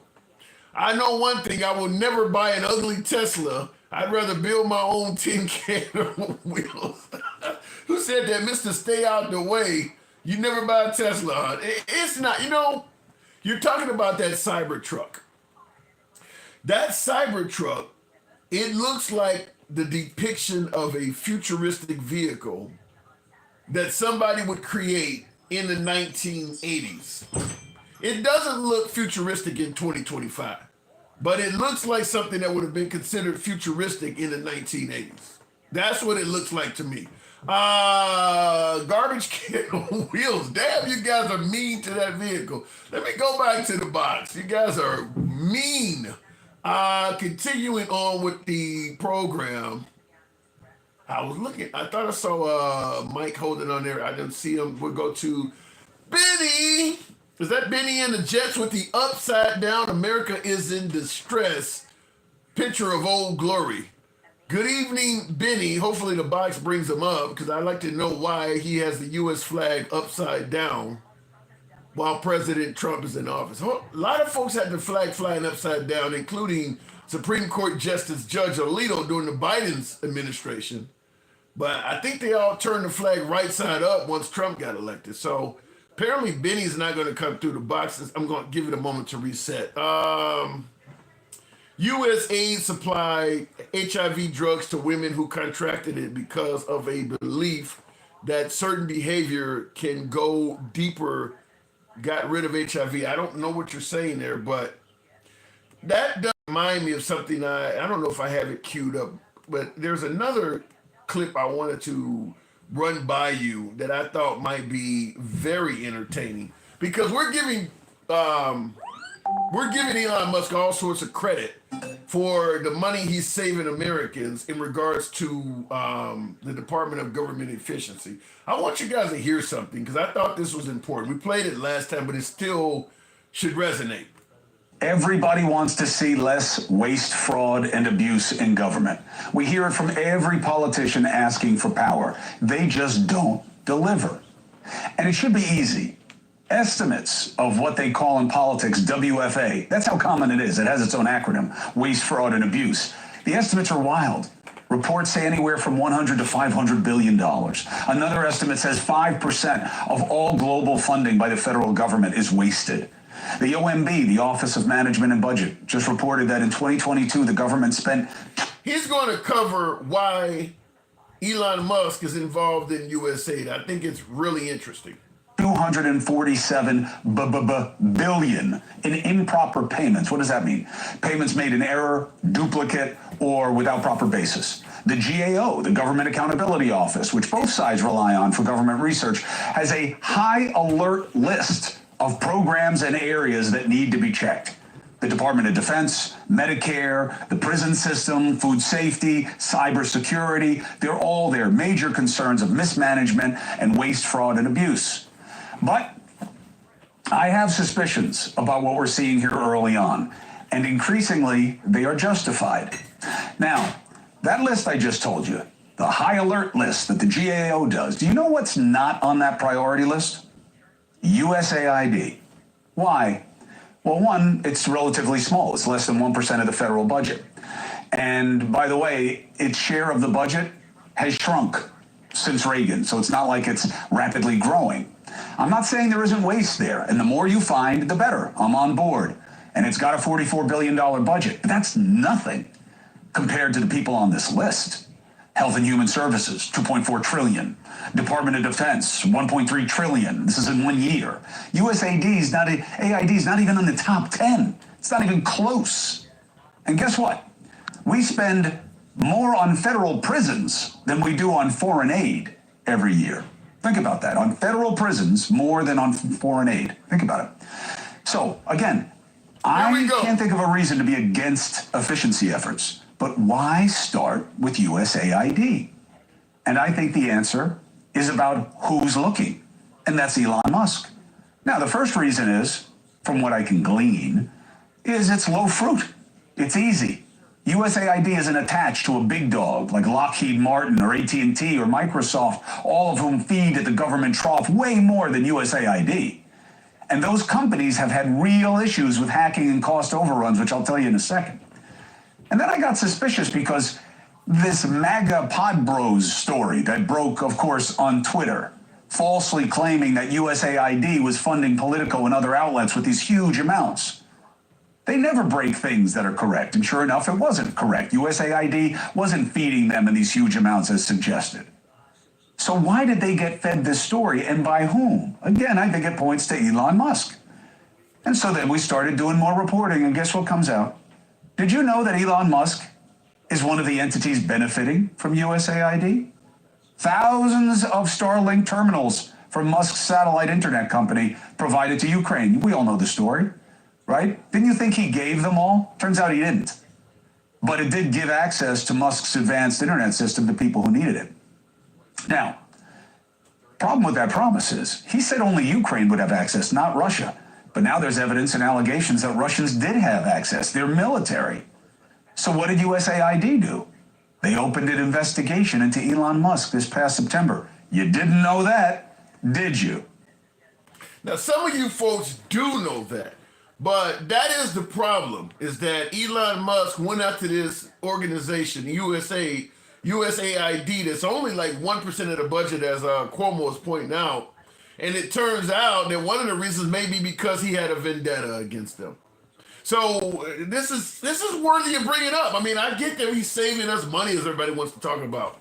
But if he's not doing it from anything other than a position of bias, you got to point this out. Because if he will do this from a position of bias, what else will he do from that position? If he's going to target certain folks, isn't this exactly what I was talking about the employee that he brought back? They're picking on certain people, certain groups. You notice that all of the things that Elon Musk is pointing out, wasteful spending, it's either overseas causes or it's liberal progressive things. None of it is conservative waste. Look, waste is waste. I'm fine with him getting rid of waste. I'm not fine with bias in government. And he does appear to be biased. Is it wrong to point that out if he is doing a little bit of saving here and there? Going after transgender, going after, money going to Africa and shit like that. I mean, we talk like what Elon Musk pointed out. How much waste is in the federal prison systems? I mean, how much waste is in the military? He's going after this little small, low-hanging fruit. So going back to the box. But I do believe that what he pointed out is worthy of discussing. Continuing on with Michael. Good evening. Welcome to the program, Mike. It's a disaster. Yeah, I would agree with that. Mike, good evening. Hey, what's up, Tim? Oh, man. Another whining black guy. That's what I was told. I bring up too many whining black guys. Hey, man, you bring us up because we don't know what we talk about. We don't know that we've been talking this shit since it was 100 degrees outside. And now that it's cold and wintry, the same shit is actually happening, Tim. Who would have thought that this damn fascism would have actually started, Tim? Well, they're going to say... Listen, he went after them because he wanted to stop the investigation. Period. End of discussion. That's what it says. Because here's the thing. If we're talking about waste, how much money was spent for the security detail for the Super Bowl? If we're talking about spending and how we spend money and whether it's wasted on what programs, it's all bullshit, Tim. It's been bullshit. We've been talking about it for months now, and they're trying to excuse it away, and you can't explain it away. All you can do is accept the reality that either you are the white supremacist, you support the white supremacists, or you're being willfully ignorant. That is it, Tim. Listen, okay, let me say this, Tim. If what I just said is not true, and we're trying to get people that don't belong in this country out of this country, we want the criminals out. Why are we making an exception for the Africans coming from South Africa to come here as refugees? Why are we making this an exception for these South Africans to come here under the same protected service, temporary protected services that we're trying to get the Haitians out? Why? It's the same thing, Tim. Yeah. You're getting the brown ones out so the white ones can come in. I didn't know that. So I know Elon Musk suggests that the whites in South Africa are being mistreated. I know he believes that. I didn't know they were letting them come over here. Yeah. Look it up. I'm telling you, look it up. Now Trump is saying that they're being mistreated over there in South Africa, so he's giving them temporary protected status to bring their ass over here. And while kicking out the Haitian migrants who are while kicking out the black and brown ones, Tim. I'm not making that up. That is a fact. So why? Let's just call it what it is. All your Trump fluffers, and the top fluffer was on earlier in DJ Julio, making excuses for this bullshit. And listen, the bottom line is this, Tim. The bottom line is this. We're seeing what we're seeing. We're trying to convince ourselves that it's not what it is, because in order to accept it, you're accepting the dire conditions that they're trying to create. As simple as that. I didn't know about the South African thing. I gotta look that up now. Oh yeah. Because all of a sudden, those Afrikaans, and I may be mispronouncing it. Yeah, I thought I heard that. I'm assuming in Africa with CONS. No. It's Afrikaans. It's with a K. It's Africa KAAN or something like that. They're white Africans over there in Africa, right? Mm-hmm. Yeah. So you got to remember, during apartheid, when they stole all the black folks' land, 7% of the population controlled 90% of the property over there, which is crazy, right? Right. But now that they're trying to get some of their land back, they're being mistreated. Ain't that a bitch? Reparations for the whites in South Africa. Yeah, and so now that they're being mistreated, now Trump is saying, now because Trump stopped aid to South Africa, you know that, right? I heard that, yes. And part of the reason why was that, Tim. Wow. Yes. I don't have it. Yeah, that's bad. And so now they're allowing. Look, Fancy Prancy got something to say, because they're going to deal with their reality. You supported fascism. You supported white supremacy. You supported white Christian nationalism. You didn't want to believe it, and now it's going to touch you. And the funny thing is, the people that are in Congress and Senate, if they end up losing their positions at midterms, they're going to be just like the rest of us. Explain. They won't be in position of power. They won't be any of the elites, and they'll be dealing with the same system because they will just be regular American citizens again. What about with Julio? You mentioned DJ Julio, and I see in the comments, Moogly says Afrikaners, AFRIKANERS.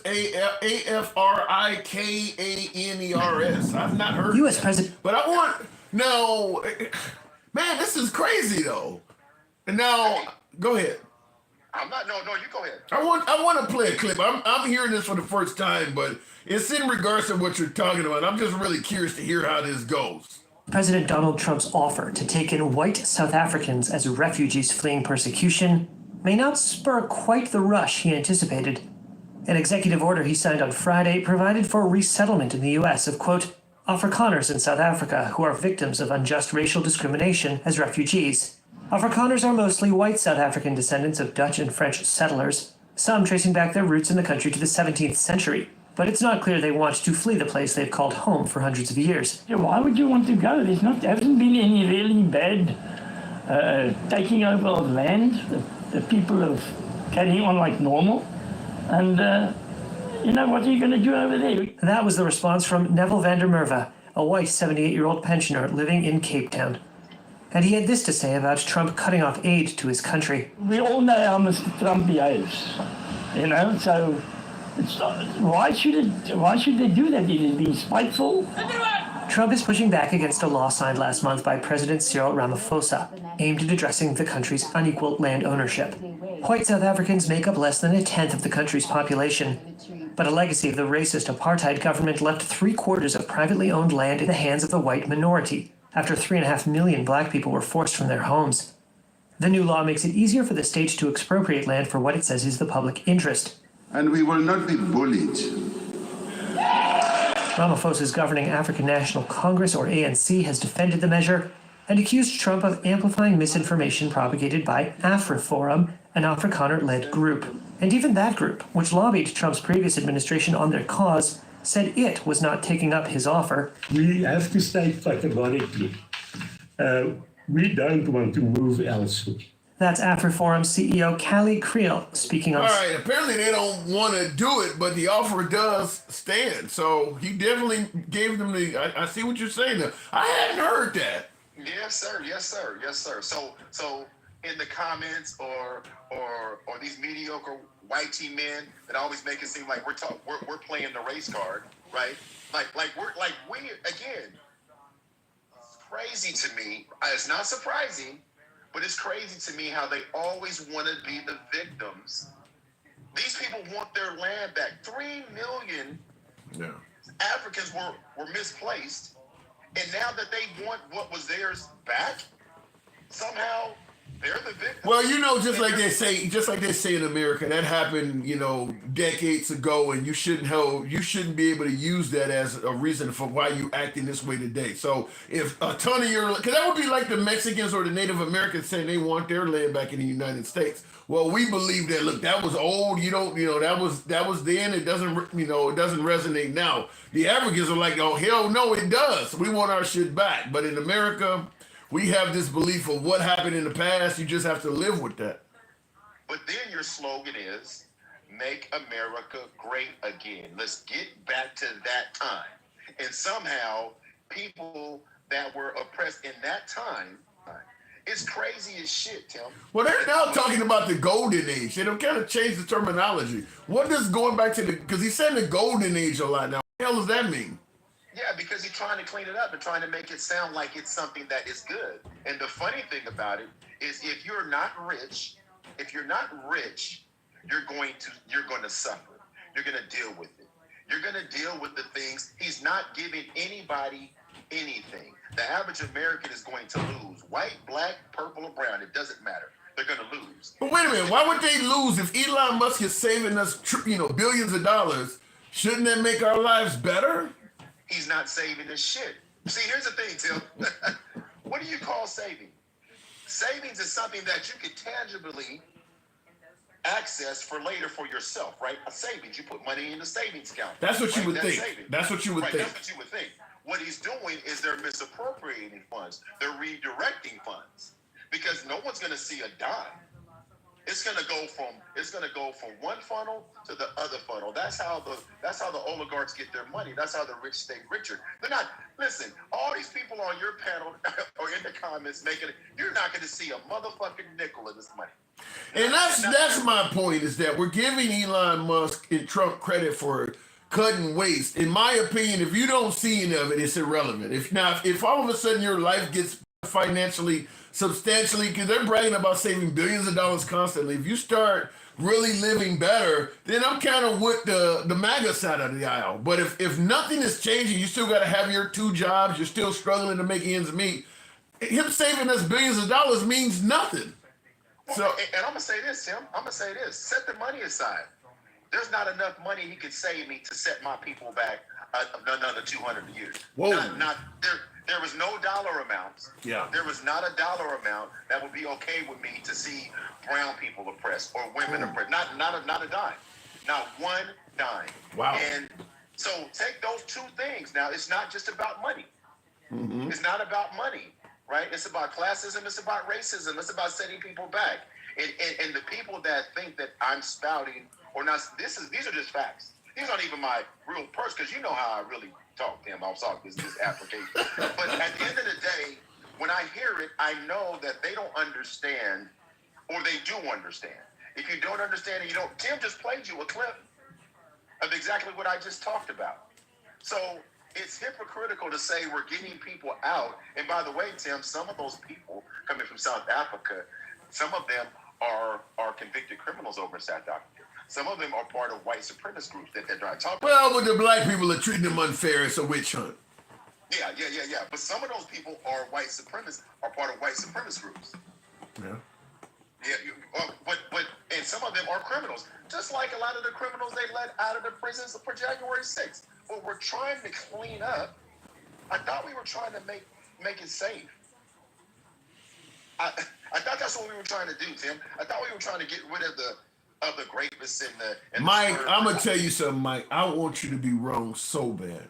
So I know, bad. and you've been telling me that. So You've been bad. telling me that since we met, bro. I'm praying, and I don't even pray, but I'm hoping that you're wrong. I want you to be wrong so bad, but How many things are you seeing that we've talked about so far?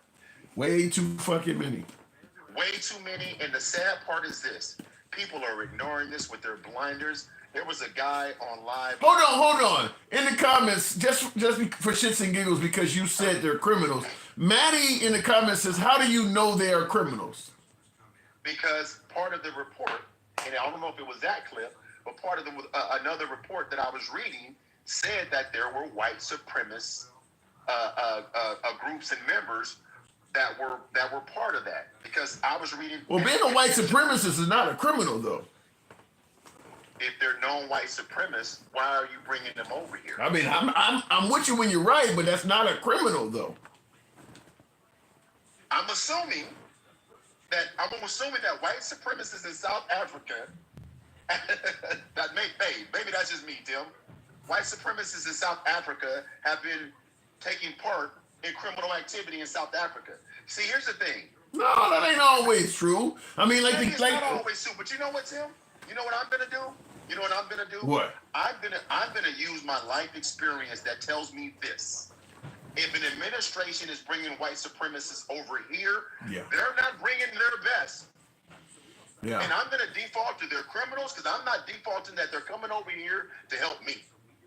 I can't disagree with that. I mean, if you're bringing over people that are admitting they have racist tendencies and things like that, they shouldn't be to come over here. Like when I moved to Australia, if I was talking like that, immigration would not have let me in. I mean, you shouldn't be able to come in if you're talking that way. Well, and then the person that asked me that question, if you're a Trump supporter, I ask you this. Just like we've been asking, how do you know all brown folks that are being deported are the rapists and murderers that they told you they were? If we're using the same standard, did you ask yourself that question, or did you just sign up for mass deportation? I think they just signed up. Mike, you know what I got to do, but man, I want you to be wrong so bad. I really do. Hey, but Tim, I'm gonna say this. I told you this before. If I'm wrong, everything's fine. But if I'm right, we're in trouble. I've been saying that every time I heard Cal say it on here, and everyone that voted should be hoping that I'm wrong instead of saying Trump 2024 or go Trump, because it tells us exactly who you are. I want you to be wrong so bad because if you're right, you know this is permanent. There may not be no coming back from this. I understand, and I want to be wrong too, but I can't ignore what I'm seeing. Yeah, there's probably no coming back from this for at least the rest of our lifetime. And just so you know, Randy in the comments, Randy, here's the problem that you and a lot of people don't understand. I don't hate anybody. That's your problem. I'm just being honest about what's going on. I don't hate anybody. The problem is I'm recognizing the ones that hate us. Mike, always a pleasure. Thank you. Okay. All right, moving on with the program. Man, some of you guys are really distressing the hell out of me. I had DJ Julio in here talking about Trump should be able to get his third and fourth term. Now I got this down here painting a black Armageddon. Man, how about them Eagles? God damn. Did anybody see the Super Bowl? I did talk about that because I'm watching Kendrick Lamar and I'm like, my beloved MAGA is not going to like this. I'm watching the halftime show. I'm not getting a lot of tapping of the screen. We should be at least around 50,000 by now. Give your boy about a minute of screen tapping for my TikTok viewers. I mean, just show the program some love. Tap the screen, get the likes up, help out the algorithm. Not a lot of you folks are doing that, so I'm going to ask that you do that. America do not take democracy for granted, says Pipe. Man, like I said, frightening stuff.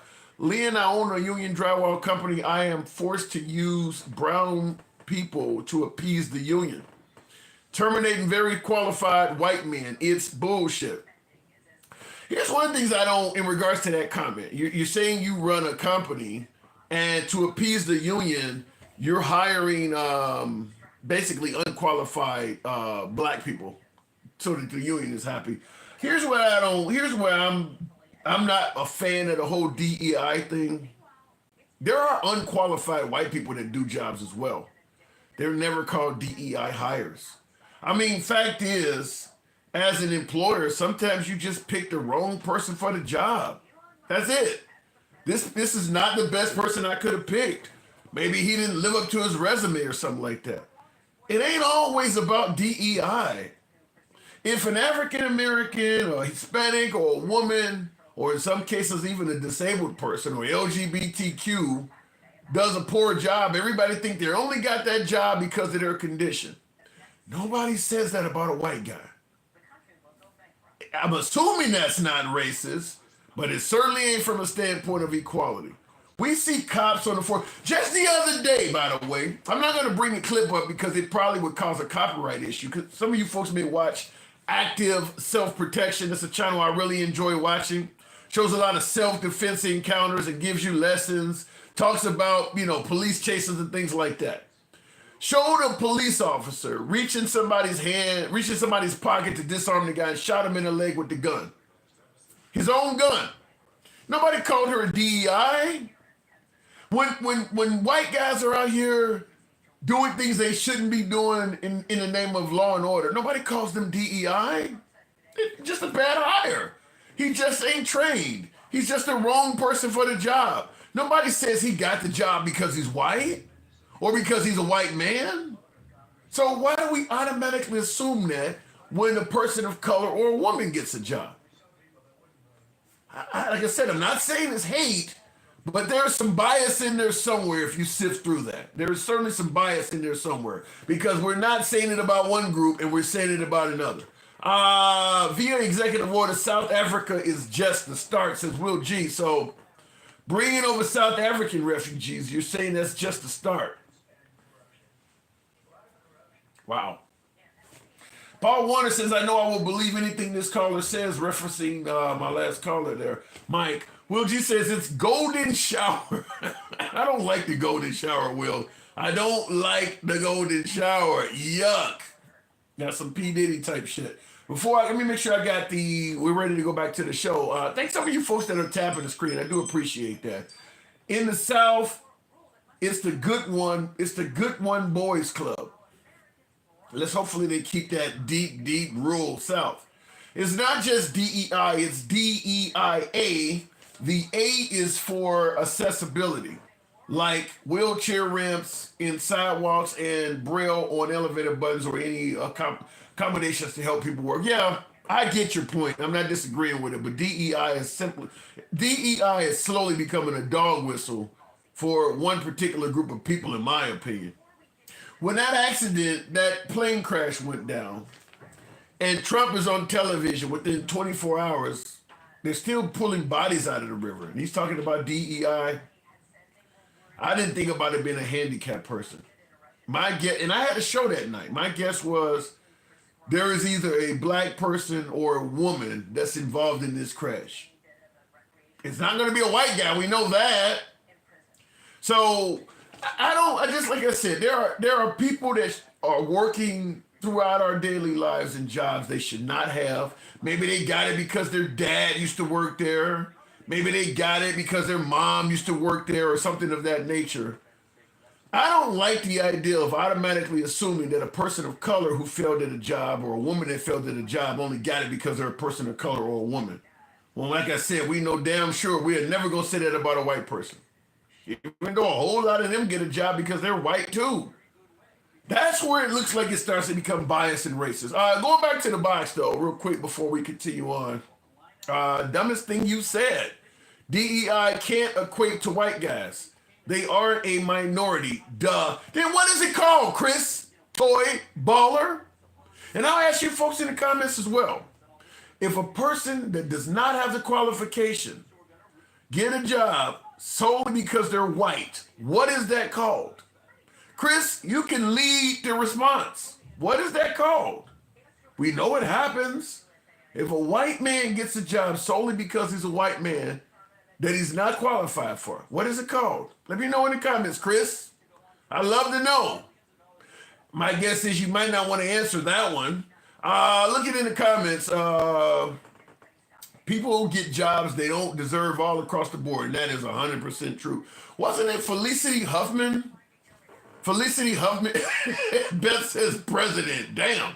Wasn't it Felicity Huffman trying to get her kid into a school that the child was not qualified, did not have the merit to get into that school, paying people to lie about her being on some type of soccer team or something like that.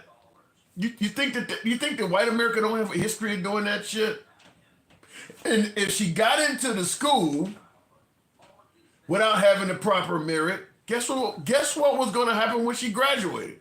She's probably going to get a job she didn't have the same merit for. That's not DEI though, is it? All right, going back to the box. I see Chris Wood silent. All right, going back to the box. You know how it is, folks. I don't know what to say on that one. Casey, good evening. Welcome to the program. The whole DEI thing to me is biased in its very nature. Because you don't hear the folks complaining about DEI, complaining about white guys that get jobs they don't deserve. Some would argue that Pete Hegseth, RFK do not have the qualifications for their jobs. I mean, RFK is over Healthy Human Services. He does not have a medical background at all. He's an attorney that sued a few people. That's it. He doesn't have the background to be the head of HHS. Pete Hegseth doesn't have the management skills necessary either. How are they not DEI? We'll give the box a chance to reset. Apparently my caller is not coming up. Hunter Biden got the job he didn't deserve. Okay, what is it called then, Joseph Hernandez? The head of the RNC, I think her name is Laura Trump. You think she had the merit? Laura Trump is the head of, I believe, the RNC. You think she had the merit? Or you think her dad's name has something to do with her getting the gig? What is that? Is that not some kind of DEI? So, I guess it's hilarious that people are complaining because we were totally fine with nepotism and people getting jobs they didn't deserve until it started working for people of color. Before that, before DEI started working for people of color, it was working for essentially white people. The whole of U.S. history, up to that point, the DEI was created.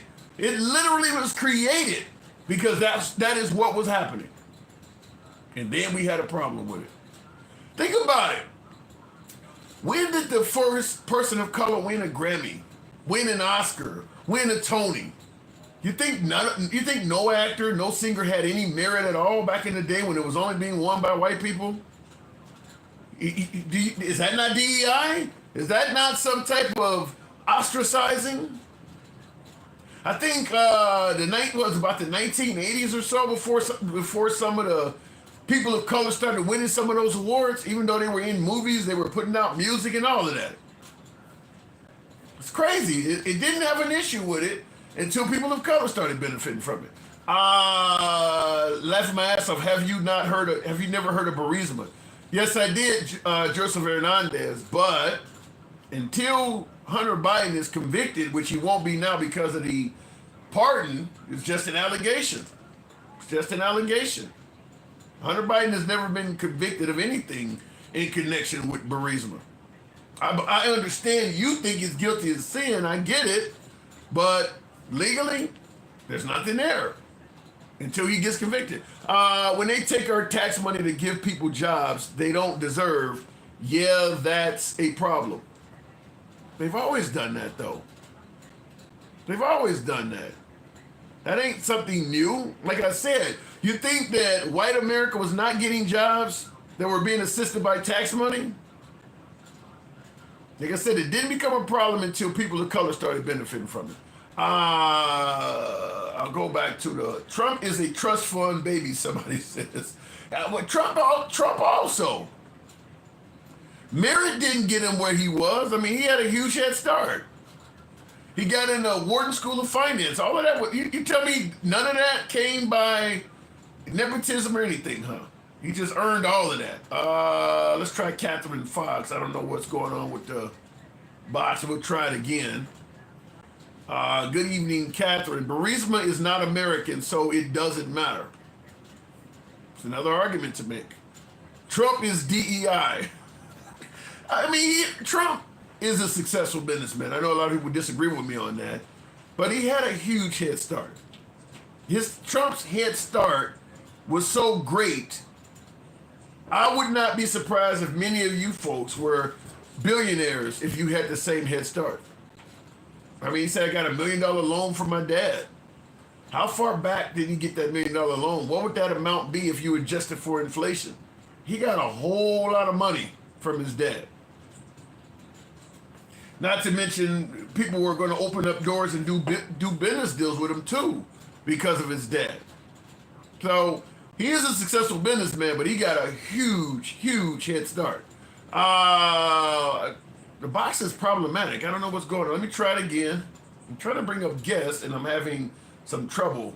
We'll try it one more time here and see what happens here. Driver 715, 400 mil is what he got. Well, when his dad passed away, he definitely got more money. There's no denying that. Please, people, win the lottery and broke 3 years later. Yeah, but that's not the average person.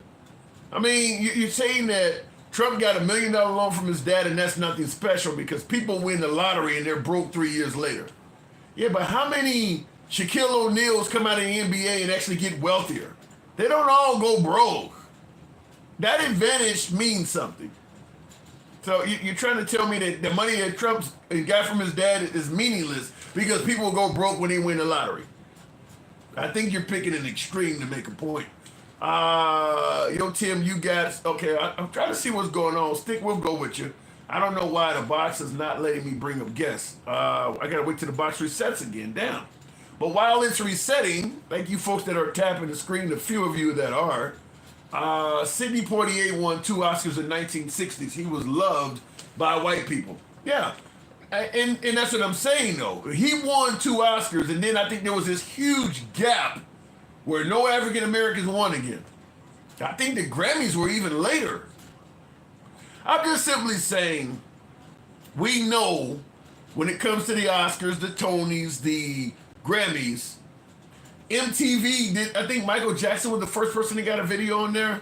I mean, if you want to pretend like there was no racism in music and the accolades of that, hey, look, we can play that game, but all of that stuff. When was the first time we had a black quarterback? I mean, all of those areas, white people were just getting those jobs. I mean, we want to pretend like this stuff didn't happen because one person got through. All right. I mean, we know this stuff was taking place. MTV didn't even want to show Michael Jackson at first. Yeah. I mean, there's so much of this out there. It didn't really people did not find this concerning until it started benefiting people of color. When I was a kid, I'm trying to think, I grew up watching cartoons. How many superheroes or, people to look up to were black? I mean, I know Mr. T had a cartoon in the 80s. I mean, but think about it. How many superheroes were people of color back then? You just didn't see it. We just didn't see it. You're telling me that none of that had anything to do with some kind of specific DEI in the programming? You can notice it now when they're putting all these interracial couples on TV and cereal commercials and shit. People are pointing it out now. You didn't notice when you look at any of the commercials back from the 60s and 70s, everybody on there is white? You didn't see that, huh? Okay. All right, looking in the comments. They don't want us to have black superheroes. I can't think of any of them. He-Man, She-Ra was out back then. Obviously, Superman, Batman, Spider-Man. I can't think of any of them. None of them.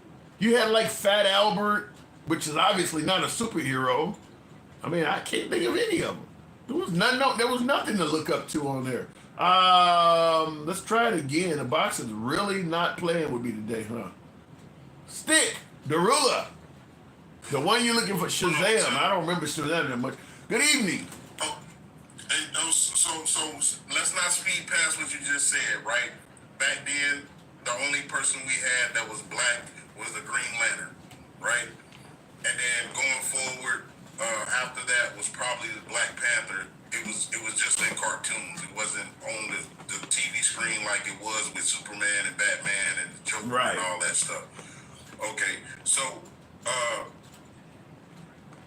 going back to Elon, this is the info. The info is this: Elon's dad was a part of the apartheid in South Africa, and if you know anything about what happened, you know they were part of the people that came and took over and ran over the land.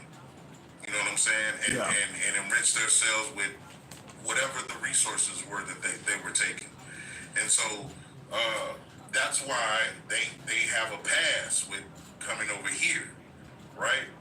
And who's to say that they'll come over here and then Gaza will be their home? Because they did it. They did it with Israel. They made Israel. So you talking about kicking out the brown Palestinians and putting a bunch of white men in Gaza? On the beach. Damn. So this because you gotta think about it. It's South Africa. Ain't that where they at right now? Right. On the beach. Yeah. You see what I'm saying? So listen, it's gonna take us some time. We're gonna do this and do that. We're gonna make it so you have an easy transition. We're gonna bring you over here. I'm gonna put you in one of my Trump towers. All over the nation. Do you really Do you really think though that they're gonna do that to Gaza? I mean, it kind of reminds me of that 1980s song by CNC Music Factory, "Things That Make You Go Boom." You think they would allow that? Tim, I didn't see none of this coming. Nobody, I don't think anybody, including the voters that voted for Donald Trump, seen this coming. But he has told you, we're gonna own it, which we ain't me and you, of course. But in a sense, I'm gonna make this all Trump properties, and I'm gonna put this. I mean, it's right there. To me, I can see it. I don't know why nobody else can. They're gonna come over here, get some real estate over here as well, and they're gonna make money off this real estate over here. And then once they get that how they needed to be rivaling the Riviera, they're gonna go ahead. See, let me ask you from this standpoint. Since a lot of folks are willing to turn a blind eye, at least as long as we're doing great economically, is there anything in this for the average American voter? Nothing. I mean, did Trump tell you that we're gonna profit off of it in the sense of the American voter or the average citizen? Well, if you turn Gaza into the Taj Mahal, or what did he call it, the Riviera of the Middle East, I mean, does that not make money for the American? I mean, if you go to, what is it, Dubai or whatever, all the citizens are rich. Okay, I'm still trying to figure out how that little strip is gonna help us way over here, like about 2 seas and ocean away. Like, how is that gonna help us? Well, if it becomes a posh, very exclusive, premium vacation spot, and all of that money is coming back to the American people, it should help us a lot. That should be billions of dollars going to the pockets of Americans. So what, like the average time to build a bridge is 5 years. We talking about a whole damn coastline, talking about we're gonna rival the Riviera. Trump ain't even gonna be here to see it. Man, stop. See, this is the stuff, man. Like we need to get out of what could be and what is. Number one, which we ain't even talking about it, but I'm gonna bring it up right now because it's the best time. Elon Musk getting in, knowing and seeing my social security number and any of my internet data or whatever. Right. Going in there. Actually, it's not even internet data. This is stuff that's not even on the internet. This is secure data. And then you're not even from this country. And on top of that, you're not an elected official. You don't have the clearances for none of this. And then you went in with some 18, 19-year-old, 25-year-olds that don't have any clearances, and they're not accountants. What are we doing? Well, and you make a good point about the accounts. I said that earlier in the broadcast, is that if you were going to truly go in there and audit everything and save us a bunch of money, you would take accountants, not computer programmers.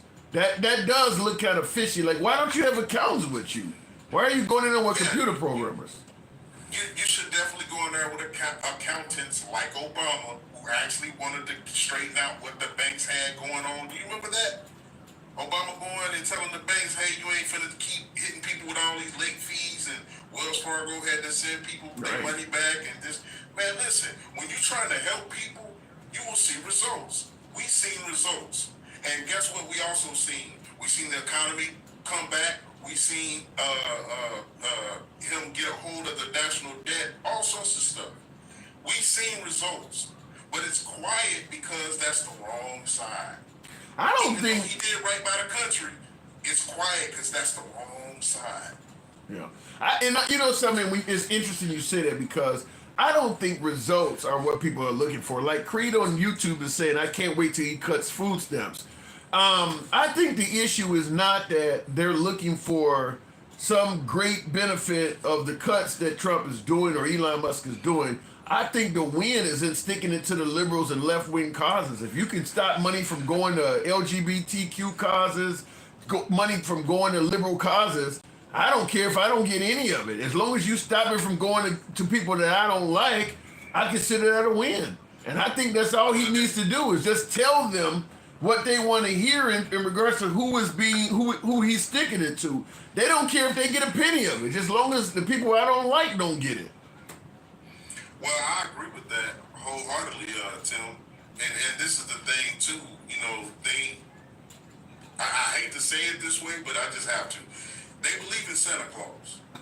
They believe in Cupid. You know, they believe in the Easter Bunny. They want their kids to believe in Santa Claus and Easter Bunny and Cupid. So they live in fairy tale every day. Every day. It's a fairy tale. Even though the shit outside is horrible, they know it. They refuse to believe it because, again, it's a fairy tale. If everything's a white tee, it's all right. And that's what it, because again, somebody said that they would have voted for Joe Biden if he was, you know, on a respiratory, you know, system. That was that was Mark Cuban, the Dallas Mavericks owner. He said that. But guess what? Would he have voted for Kamala like that? Hell no. But guess what? Joe won that, and Joe got those votes that was needed to beat Donald Trump because he was a white tea man. So you think Kamala Harris, the reason she lost was because she's a black woman? That was a big determinant factor, but also it was the mis and disinformation about her and her ethnicity as well. So then you got the black men that wanted to slow down the black woman as well. You know, they not voting because of the policies and none of that. They voting because they know Trump going, you know, try to pull in the reins and be a man's man and you know, in the eyesight, and he gonna come up with some plans where we can get control back of our households. Because right now, my wife, she chased me with a broom outside, and I don't like that. Damn. So, you know, this the dudes that we dealing with. You know, and he instead of him being a man and getting his wife under control, he want Trump to do it for him. Let me ask you this, because you mentioned Kamala Harris. Now, I may have a different opinion on that, but if Kamala Harris was a white woman, you think she would have had a better chance of winning? Yeah, really? Definitely. But she still would have lost because she would have been another Hillary Clinton. They would have, you know, found some way to say that, you know, maybe she was racist or did something towards children, or, you know, that was the excuses. She was trying to, you know, help unalive the population. You know, she was doing all sorts of stuff. She was part of this group and that group, and they do rituals, like anything that they could come up with. That what if it was like Elizabeth? What if it was like Elizabeth Warren or Governor Gretchen Whitmer or somebody? I'm gonna be honest with you. They gonna say they too old. they gonna come up with something. They too old. You know, it's. I mean, ain't that what they said about Biden? Biden's a white female. The only thing they could give you was he's too old. Yeah. The thing, I kind of agree with you, but I don't think it was because of what you're saying. I think that Trump's game is just so strong. I mean, the way he holds rallies, the way he captivates the people, I mean, the way he can run game on an audience, I mean, I haven't seen that out of a politician. I mean, other than Obama, I haven't seen that out of a politician in a long time. Maybe Bill Clinton had a little bit of it, but Trump, the way he can speak to an audience and captivate them, because I've been to a couple rallies myself, and I'm like, it's impressive. It's impressive. So I don't think Hillary Clinton, Kamala Harris, Gretchen Whitmer, Elizabeth Warren, I don't think any of them have that. He has the it factor, which is if something happened to Trump, God forbid he perished, there is nobody in the Republican Party that can fill those shoes because he is that. He just has that wow factor. Well, I would just say this: every time you ask, hold on. I always point out funny comments. Now I'm giving Trump credit for having a wow factor. Advent Comics says, "Damn Tim, wipe off the orange jizz." Okay, yeah, that's a good. Oh my God, that's funny. That is funny. Tim likes to give pushback no matter what side it is. So just understand, he's testing me to see what my reaction is going to be, and am I going to come with it? Okay? The man does have a wow factor. The man does have a wow factor. Yeah, he has a wow factor, but the whole thing of it is his wow factor. I told you, Tim, is like Revenge of the Nerds. You know what I'm saying? He thinks he's still in the 80s and it's cool to, run up in the sorority and, try to get their panties and, run around. That's the era he feels he's in. Even though he was probably like 40 years old and he shouldn't have been thinking like an 18-year-old, like them guys was on Revenge of the Nerds. But this is the era he grew up in. Well, but I'm gonna tell you something. When you say "Make America Great Again," a lot of folks would favor that, a more male-dominated society. A society where nobody had a problem telling, being able to tell what a woman is, or being able to tell the difference between a actual providing alpha male of the family, where the man was at the top. Even a lot of MAGA women believe that. I've had women call in the program and say that they believe in the hierarchy, which is God, man, woman, child. They want that back. So when you talk about walking in dressing rooms and things like that, hey, he was a man's man. Tim, I'm gonna say it just like this, and I want you to understand. Sure. The only one that they give credit to is being the first black president is who? They give it to, they used to give it to Clinton for a while, but Obama. Yeah, but Obama, right? Mm-hmm. So what you telling me is white males have been running this country since its conception. You get what I'm saying? Yeah. So any changes hasn't came because somebody else told them to do it. It's because they agreed to it. Period. Yeah. Both sides. All the laws that are on the books, guess what? Bipartisanly it got passed. Because it has to be bipartisan for it to get passed, because somebody's gonna say no on either side, somebody's gonna say yes on either side. True. So you got more yeses on one side, but you gotta have some yeses on the other side for it to get passed. No disagreement. It is what it is. Okay, so again, since its conception, white men have been running this country. It's not somebody else, it's you guys. Bro. The country is here, and at this point, because of you guys. Well, it looks like they're on the cusp of running this motherfucker again. It's about to get a pretty strong white presence in leadership, if you ask me, based on what I'm hearing and what I'm seeing. And in immigration. And then just like y'all said, and just like you found the clip about the South Africans being, or old boy telling you about the South Africans having the... I had never heard that. I had not heard that. Refugee status, or whatever the case may be. But yeah, it's true. It's absolutely true. And at the same time, we're going to deport these brown folks, and we're going to just do what you do. And at this point, they're mad at us because we ain't mad. We just saying, I told you. Well, I know. I get a lot of liberals that are pissed off. I don't know about us not being mad. There's a lot of liberal tears out there. No. See, we're not mad at the actions right now. It's that point in time where we're just going to sit back and watch. And then while they screaming, they're the ones crying now. They was crying before. Remember, they was crying about the eggs. They was crying about the gas. They was crying about the mortgages. You know, it's interesting you would say that. It's interesting you would. Crying and crying. It's interesting you would say that. Mr. Splaggerville on YouTube points out. He says MAGA is not bitching about the economy anymore. It's kind of funny. He says that all of a sudden now that Trump is in there, ain't nobody because the price of nothing has came down, and MAGA's not saying a damn thing about that.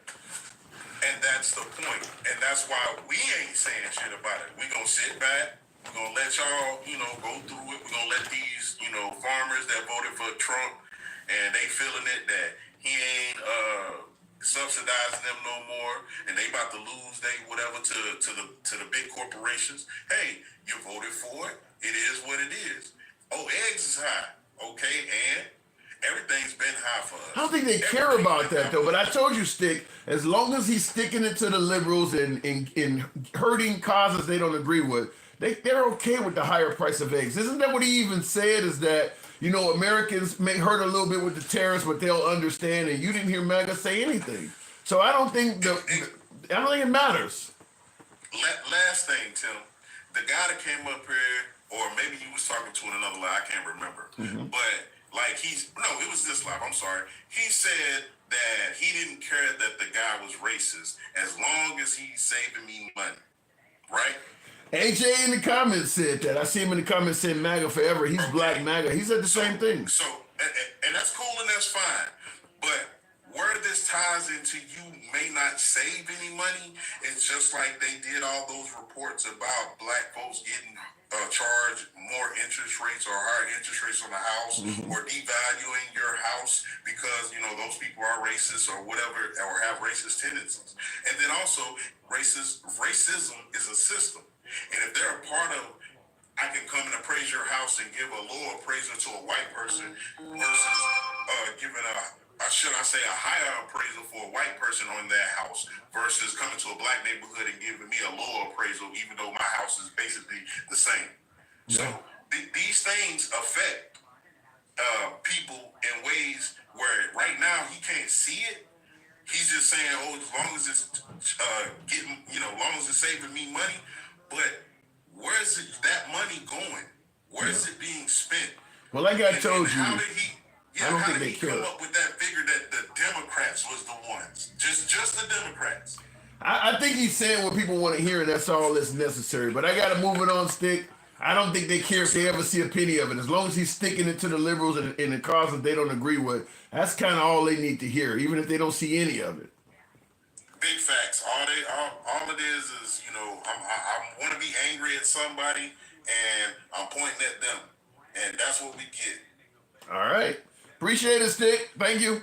Yes, sir. Real quick, but as I made it clear, folks, for you folks that may be on YouTube and you don't have TikTok, we're also on, what do you call it? We're on Instagram Live as well.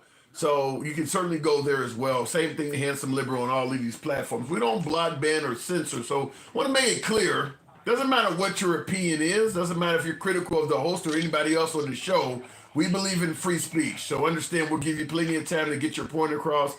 And it does not matter what side of the aisle you're on. We do not talk down the guests. Speaking of Instagram, Sherbert, appreciate you holding on. I just happened to see the symbol there. Sorry to keep you on hold, but you've heard a lot. What say you? Honestly, I was playing a video game, Tim. What was the talking points?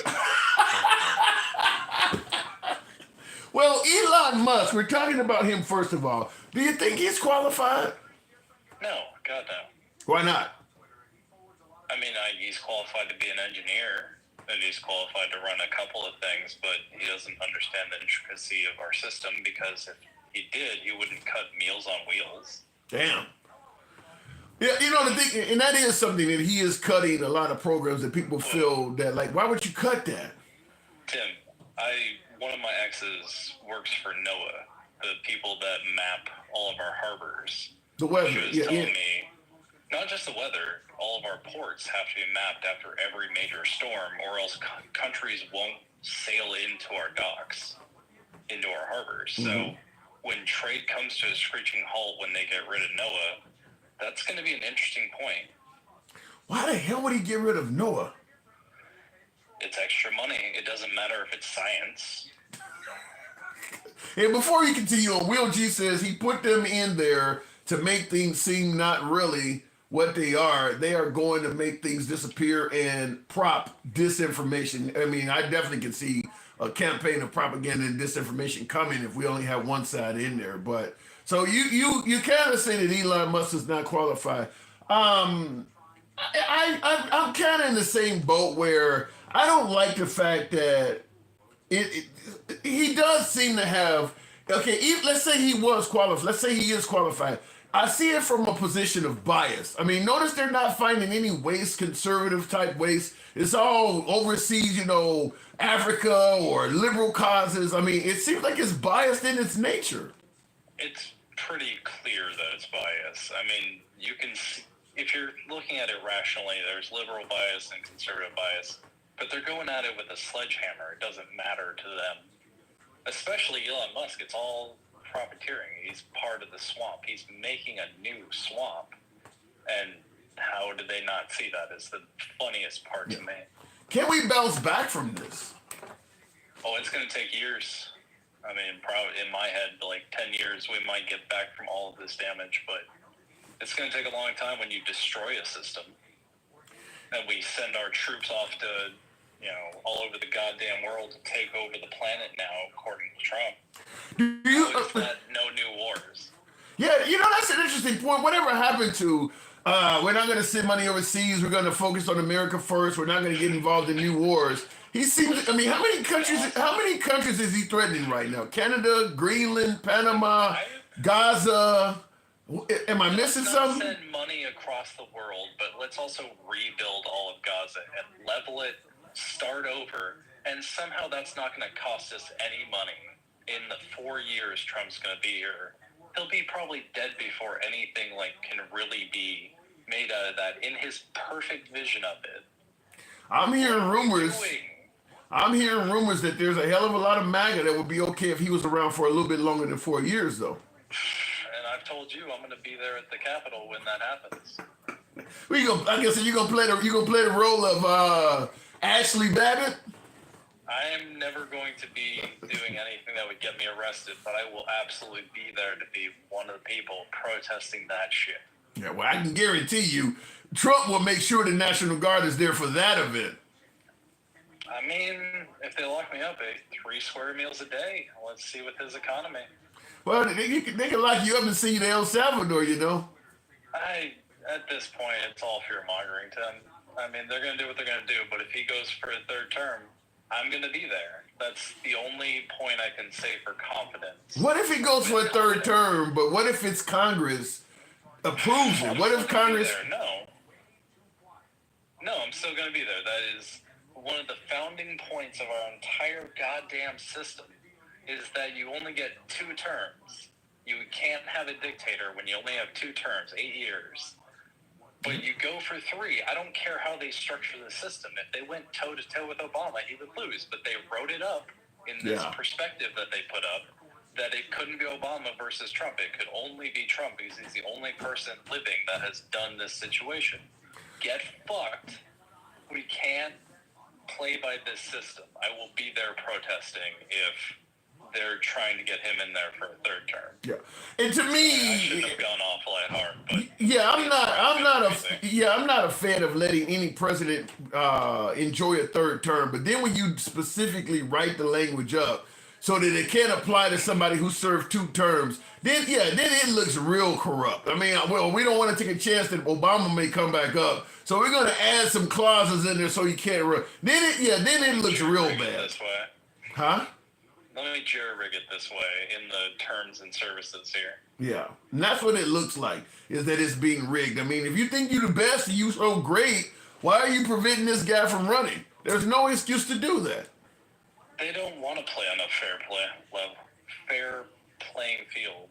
They just want to rig the system. And it's pretty clear with how Trump has done every interaction, everything we've ever seen. It's never fair. It's him trying to demand what he wants.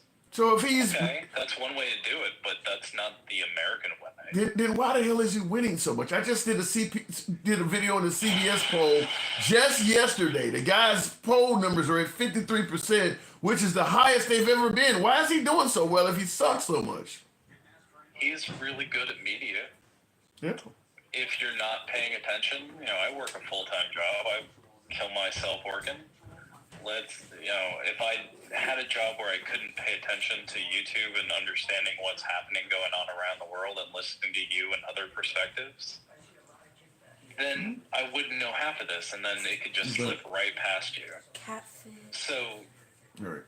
they're winning by not paying attention and blitzing the media. Flood the zone. 100% it's working. Yeah. So my guess is if he tries to get an additional term, that probably would work too, would it not? Yeah, probably. I mean, I'm really concerned everything that they want is going to go through. All of Project 2025 is most likely going to happen, and I hate that. He said he didn't know anything about Project 2025. Bullshit. I don't care what he said. That man is the most lying president ever, and that was only during his first term. Bullshit. But what about all the money he's saving us? Saving? He just ripped off his people for another couple $2 billion with his meme coin. It's not saving anything. Well, when you get an investment, it doesn't always work out. Wait, Tim.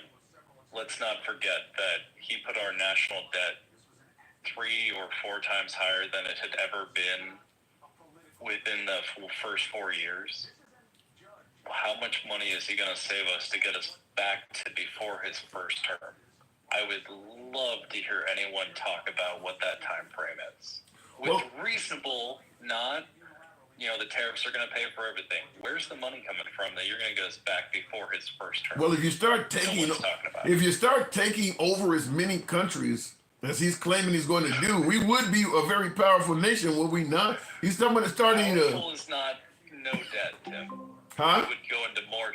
Powerful is not no debt. We would go into more debt, taking over these countries, and then propping up the systems and paying for all these new employees to run the system across the world. That is not good for us. Then what the hell is he doing? Power. He's a dictator. He has said he wanted to be dictator on day one, and then, look, we're going to take over Greenland and the Panama Canal. Yeah. Who could have seen that one coming when he said he wanted to be a dictator? I don't understand. His favorite people are Kim Jong-un and Putin, and we just shouldn't believe that? And you can now add Gaza to that as well. Panama, Greenland, and Gaza now. And so let's not believe our lying ears and our lying eyes. I don't understand how all of these DJ Julios can apologize for literally what he said. It's not, he was a joke anymore. He's saying we're going to put our military... Yeah, if there's one thing I'll give Trump credit for, he ain't joking. When he say he intends to do stuff, he does intend to do it. He actually, only thing I've heard him really lie about that I'm 100% certain he lied about is him promising to protect LGBTQ rights. That he didn't do. I 100% agree with you. But that's what makes me all the more furious with these apologists that say he was just joking. No, We're not going to lose our right. It's not a ban on abortion. You're not going to have all these problems. No new wars. He's just joking when they knew it was a lie, when they knew they were hoping for Project 2025. Yeah, there are some. I think there's a Republican bill. People. Yeah, I think there's I'm screaming at my phone listening to you and your guest. It's because these are the same people that say, "Oh, he was just joking, Tim. Can't you see it? He does. It's not serious." You're taking him out of context. You're taking him out of context. Fuck those people. DJ Julio, MAGA Reacts, Gen X.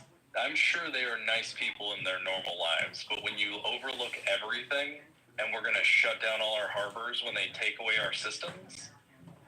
I don't know, Sherman, let me ask you, listening to how you talking, could you truly be a friend to someone who was MAGA?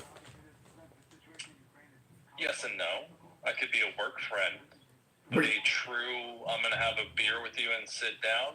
After you've been proven to apologize for everything, you're not going to listen. So why would I be your friend? Wow. I'll listen to everything.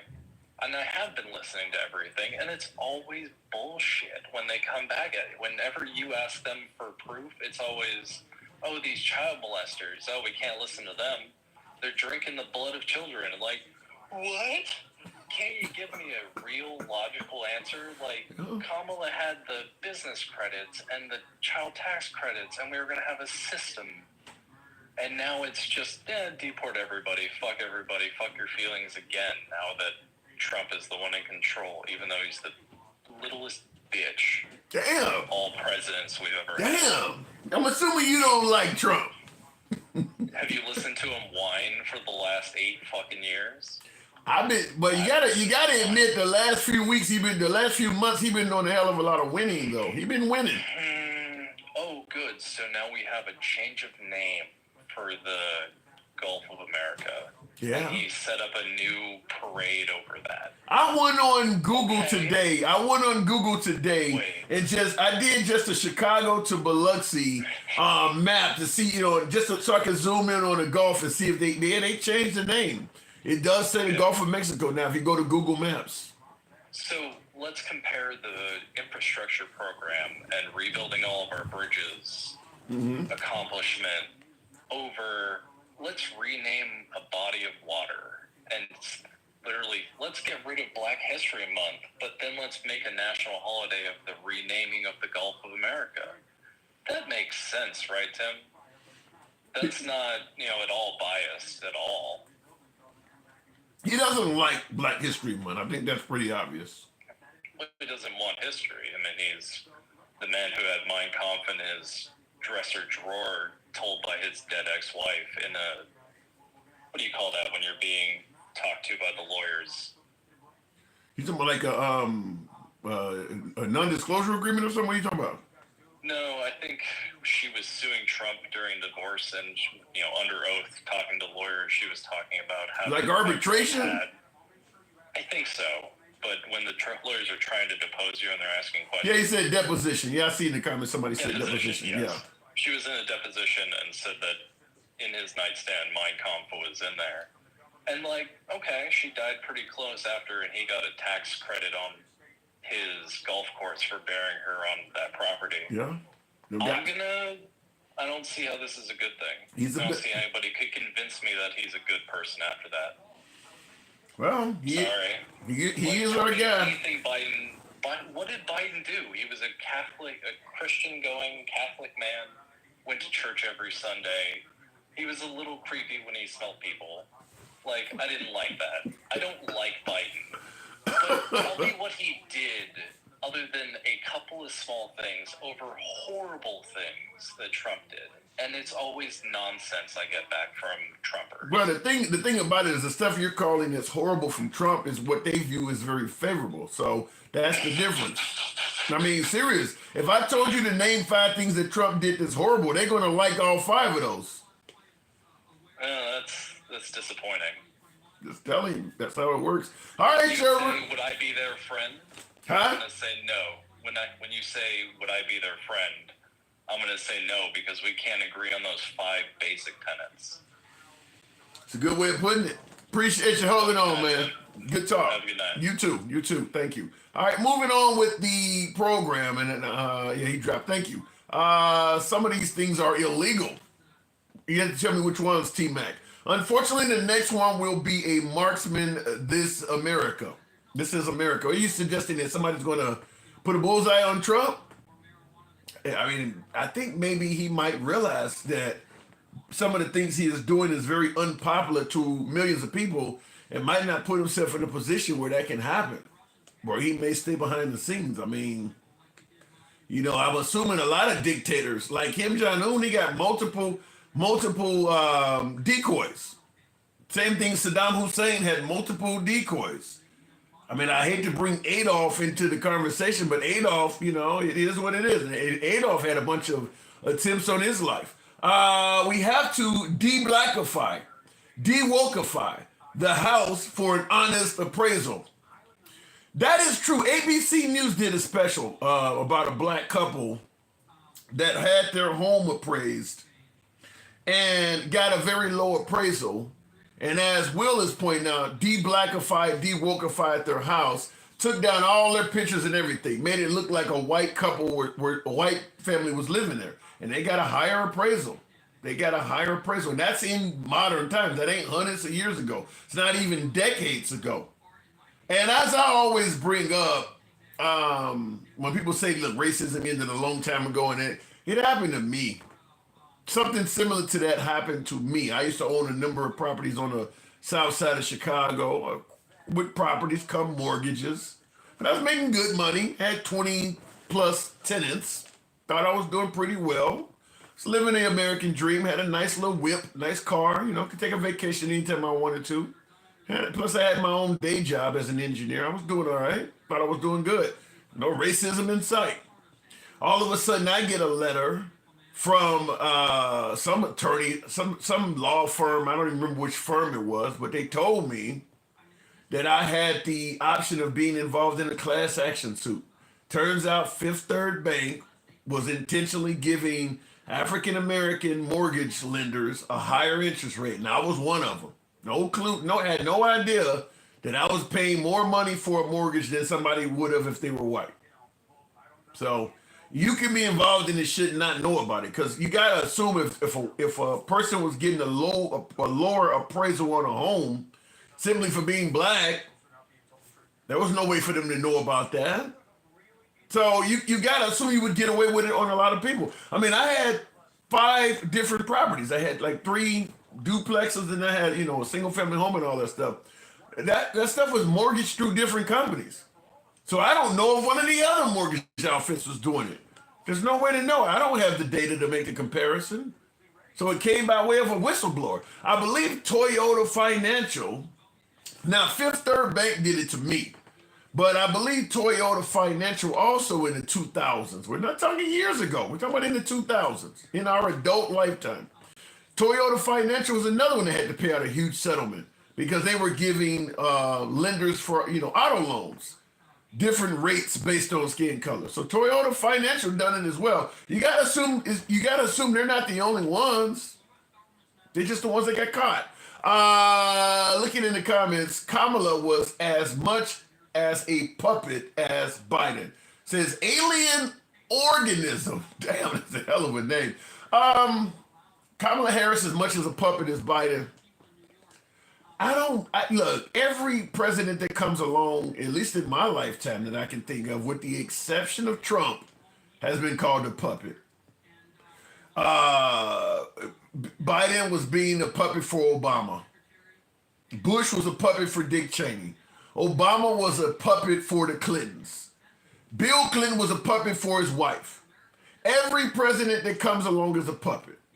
It's just something you hear. It ain't gonna be long before people say that Trump is a puppet for Elon.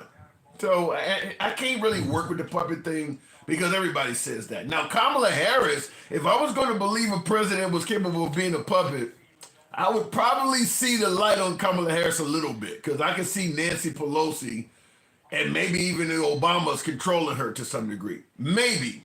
But she didn't win, so it doesn't matter.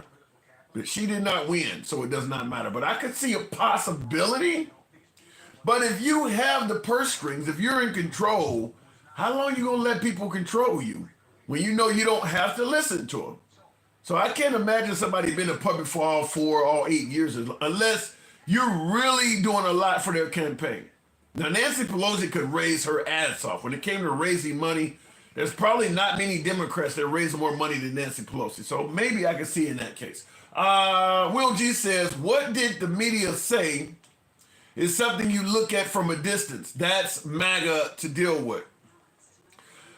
Huh? What did the media say? It's something you look at from a distance. That's MAGA to deal with. So you say you should look at MAGA from a distance and not be friends. Kind of what my last caller was saying. Is that what you're suggesting there, Will? MAGA equals trailer park people, says Nico. That says Paisa? I don't know. That's a lot of wealthy MAGA. They're not all trailer park people. Abortion kills millions more blacks than the police ever could. Depends on who you talk to. Everybody don't think that abortion is killing someone compared to the police. I mean, if you're having an abortion in your first or second week, do you look at that abortion procedure the same as watching Rodney King get beat up or George Floyd die? I mean, you watch that the same way. Some people don't. So I don't know if I would agree with that. Democrats, they eating I guess you're saying Timmy's tampon. Yikes. And the money thing that they gave was in the billions to overseas in the country to do studying about gays that does not allow them and execute them. The Middle East doesn't believe in that. Yeah. I mean, maybe they were trying to give money to the Middle East. Now, let's go with what you're saying. I'll go back to the box after this. I'm going to ask you guys to tap the screen. Keep me on up to 80. Can I get 80,000? Give me about a good minute of tapping the screen on TikTok. Help get the likes up. Appreciate that. Now this is coming from Sean. You're saying that the money that they gave was in the billions to overseas in the country to do studying about gays. That does not allow them and execute them. You're right, in the Middle East, they do execute members of the LGBT community. Now, I'm going to do what I often deal with from MAGA, where you spend something, you try to defend something. As bad as it sounds to give billions in our tax money to gay, to, I guess you're saying, to study gays in the Middle East where they normally would execute them. Here's how I would spin that. Maybe they're trying to show you in the Middle East that you can be born gay and it's not just a chosen lifestyle, to perhaps humanize members of the LGBTQ community in Muslim countries so that they're not so quick to execute them. Let's spend the money to have the science show them that you can be born gay and these people are not just choosing to do this, choosing this sinful lifestyle that they believe, and that it is something that they cannot control. Maybe being able to demonstrate that this person is starting to show favoritism towards the same-sex person as young as 5 or 6. He's not choosing to be gay that young. So if you can spend the right amount of money to show them that this is not the condition you think it is, that this is something that they're born with, maybe they would be less likely to execute and punish them so greatly. They were trying to, if I want to spin it to show you how it could go, they were probably trying to humanize the LGBTQ community, which could ultimately save some lives. That's the way I look at it. Medea says, gee, okay, yikes. All right, anyway, going back to the box. Medea, Tyler Perry, that Medea shit. MAGA reacts. Good evening. MAGA, always a pleasure. Good evening, welcome to the show. Now, hey, what's going on? Not much at all, man. You see the picture of Elon there on the screen. Is he qualified? Yeah, I was listening to that guy earlier. I trust a computer guy to do simple accounting way more than I trust an accountant to do fucking programming and data management. Why not just? Kidding me? Yeah, but why do you have to use one to do both? Why? I mean, you got the entire government behind you. Why not bring some accountants for the accounting and computer guys for the computing? Well, the goal is you get the computer guys to present the data, and then we could all do the accounting ourselves. I mean, you gotta realize what the accountant mostly does is like look for deductions and stuff like that. And you don't need to do that to just simply, organize and manage data. And what a programmer does, his entire job is to organize and manage data. Well, you know why you don't need an accountant if you're going to destroy whole programs at a time. If you were doing surgical strikes, I'm going to investigate this program and see where there's some waste. Maybe you're buying vehicles you don't need to, or maybe you're flying people first class where you don't need to. We're going to do surgical strikes to cut some waste. If you're doing that, you need an accountant. If you're going to just tear the whole program down, you don't need one. And that's why he's not using accountants, because he's destroying whole programs. He's considering the whole program to be wasteful. So like the Department of Education, for instance, there's nothing good about that at all. Just take the whole program down. Listen, it all depends. Sometimes it's better to wipe it all off and then start fresh and just bring back what you need. And sometimes it's better to be surgical. I just know surgical takes too long, and sometimes, he doesn't have 20 years to be surgical, like you say. He's only got 4. And even then, he really has 2, because he might lose his power in 2 years at the midterms. You think he could actually take down these whole departments and start them back up efficiently in 2 years or 4 years? I don't know, but it's only been fucking 20 days. Give them at least a year. What the fuck? Like, these Democrats are all running their mouth because it's only been 20 or 30 days, so it's too early to have results to debate them with. MAGA, come on. MAGA reacts. You really think that if the Democrats was doing exactly what Trump is doing, the right wouldn't be going ape shit as well? You're firing federal agents and the CEI and all these people wholesale. You don't think the right would have a problem with that? I mean, we went through all this when freaking Biden was elected. We ain't went through all this. We ain't went through nothing like these this. $2 trillion spending programs, the infrastructure bill and all these bills. We told him these bills would fuck shit up and cause inflation. But in the end, you know, he did it, and guess what? We got inflation, just like we said would happen. But you're talking about getting rid of all of the FBI damn near, and getting rid of all of the CIA and a lot of these people. You really think that this is good? I mean, I don't know if it's good or bad, but we've been trying the same shit for fucking forever. We ain't been trying to get rid of the CIA. What's up? We ain't been trying to get rid of the CIA. We've been trying to rein them in. You don't see where this could be a possible threat to national security? I mean, listen, you're going all over the place. Are we talking about the small department like USAID, or are we talking about the big department like the CIA? I'm going all over the place because I'm following Elon Musk. He's doing all this stuff. Like, right now, it's only been 20 days. I think we should give him at least a few months to see what happens. And if it's bad, we can undo it. So what about all the Americans? You say give them a few months. What about all the Americans that are losing their jobs? I mean, we'll give them the jobs back. I mean, this is America. They're not gonna like die the next day. And hopefully they repurpose, put somewhere else where they're more useful. Do you hear him saying anything like that? Yes. He's been saying that from day one. Especially like when Vivek was talking about closing down the FBI. He wants to close down the building in DC and send them out to all the other buildings to, you know, actually do So if he gets rid of the Department of Education, he's talking about giving all them people another job. He's talking about making it more local, so it would be the states. States would have to create their own version of the Department of Education. Right. So they don't. So the people that get fired don't get another job. Well, they could get a job with the state, or they could get a job doing something else. I mean, right now we have the best. But he ain't got nothing. Wait. To get these people rehired. But he ain't got nothing to do with that. You said they could get a job with the state or something else. He's firing them and telling them, well, you can go out in space and find yourself a job. He ain't giving them nothing. He's just firing them.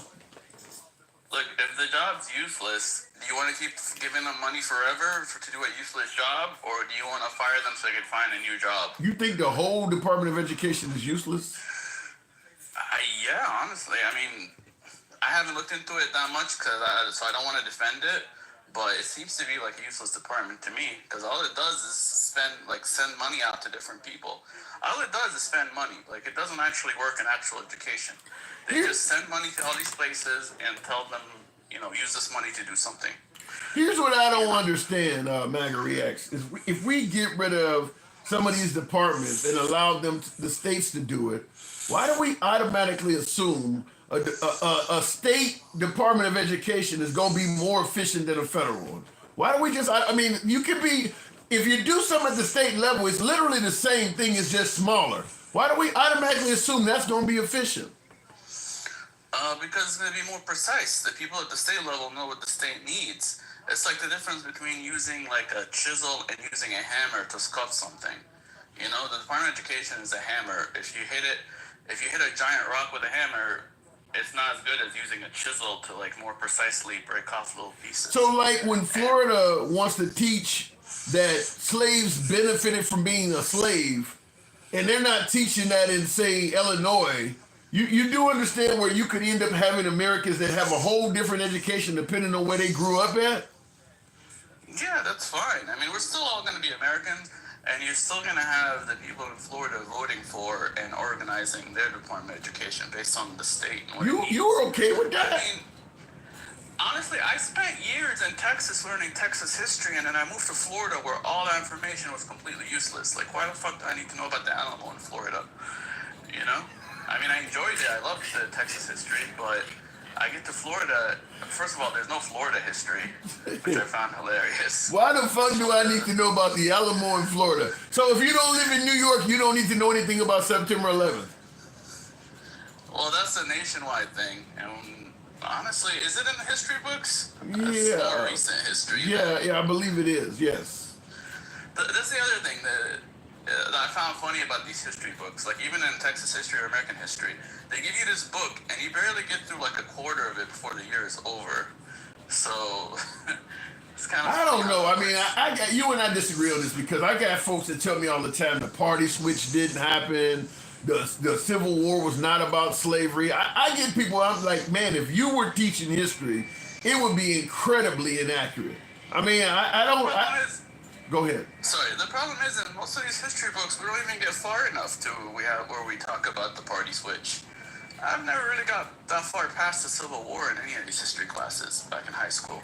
You've never had a history. Wait. You've never had a history class that go past the Civil War? I want to say World War II at the latest. I don't think definitely not civil rights or anything in that modern. That's my point.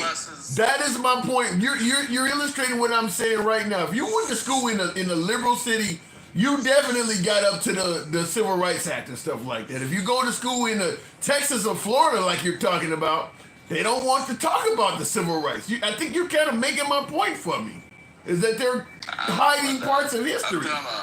We're covering 200 years in like barely 6 months. It depends on the curriculum. It depends on the teacher. I mean, the stuff was in the book. It just, if you do it chronologically, you know, it's going to take like 2 years to get to this stuff. But that's my point. Unless you skip all the stuff in the beginning. If you skip the beginning and go to the middle, or if there's 2 years of it, I'm sure you'll get there. But I think you're making the point I'm making is that if you allow the states to do what they want, they'll teach out of the book, but they'll skip things that they don't really want to talk about, like the Civil Rights Act, for instance. They may not even talk about that. My point. All the stuff is in the book. It's just if you do it by order from beginning to the end, you're not going to get to the more recent stuff because there's just not enough time.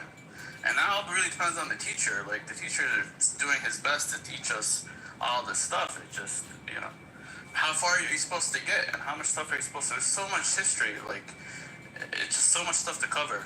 And you know, I'm talking about 20 years ago too. I'm not talking about today. Well, I'm just going to say this. How we got started as a country, how we got past like suffrage with women and racism and things, and slavery and things like that, that should be covered in every part of the country. I mean, there should be nowhere not talking about the civil. I mean, the things that were super important. There's an example. They covered slavery pretty well. They covered slavery and all that stuff very well. It's just, you know, we ran out of time before we got to the more modern stuff. All right. Well, they're just going in order. They're not trying to be racist. They're not, especially back then, 20, 30 years ago, they were not trying to do anything. They were just teaching what's in the book. And if you go by chronological order, it's very hard to make it all the way to the 60s. I'll be honest with you. You can cover it all. I'll be honest with you. Even if they showed movies, like when I was in high school back in the 80s, they showed us the movie Mississippi Burning to show us how difficult it was back. That's just a 2-hour movie. You answer some questions, but you got a good idea of what was going on. I mean, you don't need to cover it all, but you shouldn't be skipping shit is what I'm saying. But that's the problem. If you don't skip shit, there's not enough time to cover it all. If they weren't trying to skip anything, that's part of the problem. If they did skip shit, then they would get to what you're talking about. And then the other thing we started with, the Department of Education has no control of any of this. They just tell you, they just control where the money goes. They don't control what's in the curriculum. They just control where the money goes and what it goes to. And, you know, like I said, my cousin's a teacher, and some of the shit I helped him get money for was ridiculous. Like, I helped him do some little project, 3D printed some rockets for him, like rockets to shoot in the air, and he got like $1 million grant over it or some shit is what he told me. I think there's so many federal funds that support schools in rural areas and things like that. I don't think a states' rights level doing this all at states' rights is going to work. So certainly if you live in Mississippi or Alabama, some of them rural areas, the states can't provide for all of that. Well, that's on the voters to change the government until they get a government that provides for them. I think a more precise system works better than what we're doing now, where we're just sending money to be wasted all over the country. Because they spent the money on 3D printers that have sat in storage for 2 years because they didn't have a certain person qualified enough to use them. And it's just, I told them what printers to buy, and they've been in storage for so long that they've gotten to the point where they're obsolete. Yeah. You know, the crazy thing is, I'm hearing about all this federal waste from the Republican Party. Is the federal government doing anything good? Are they helping out people that need it? I'm not hearing any of those stories. It's as if 100% of the federal dollars are being wasted. What about all the people they're helping that's going to be hurt? Did the Department of Education not do anything good at all? We can't find anything that they're doing good at all. It's 100% bad. It's like if you give a crackhead $1,000, he's going to use a lot of it for crack, but he's also going to use some of it for food. I gotta go. Now they're addicted, and they'll do anything to protect the crack. So they'll say, "Oh, you're making me starve," and make you feel bad because they're going to starve. But if even like a third of it is going to crack, we need to be more on top of it. And what's better? Who's better to be on top of it? The guy all the way on top, or the guy that's next to him, like his direct supervisor, or the guy all the way in DC, to make sure he doesn't spend the money on crack?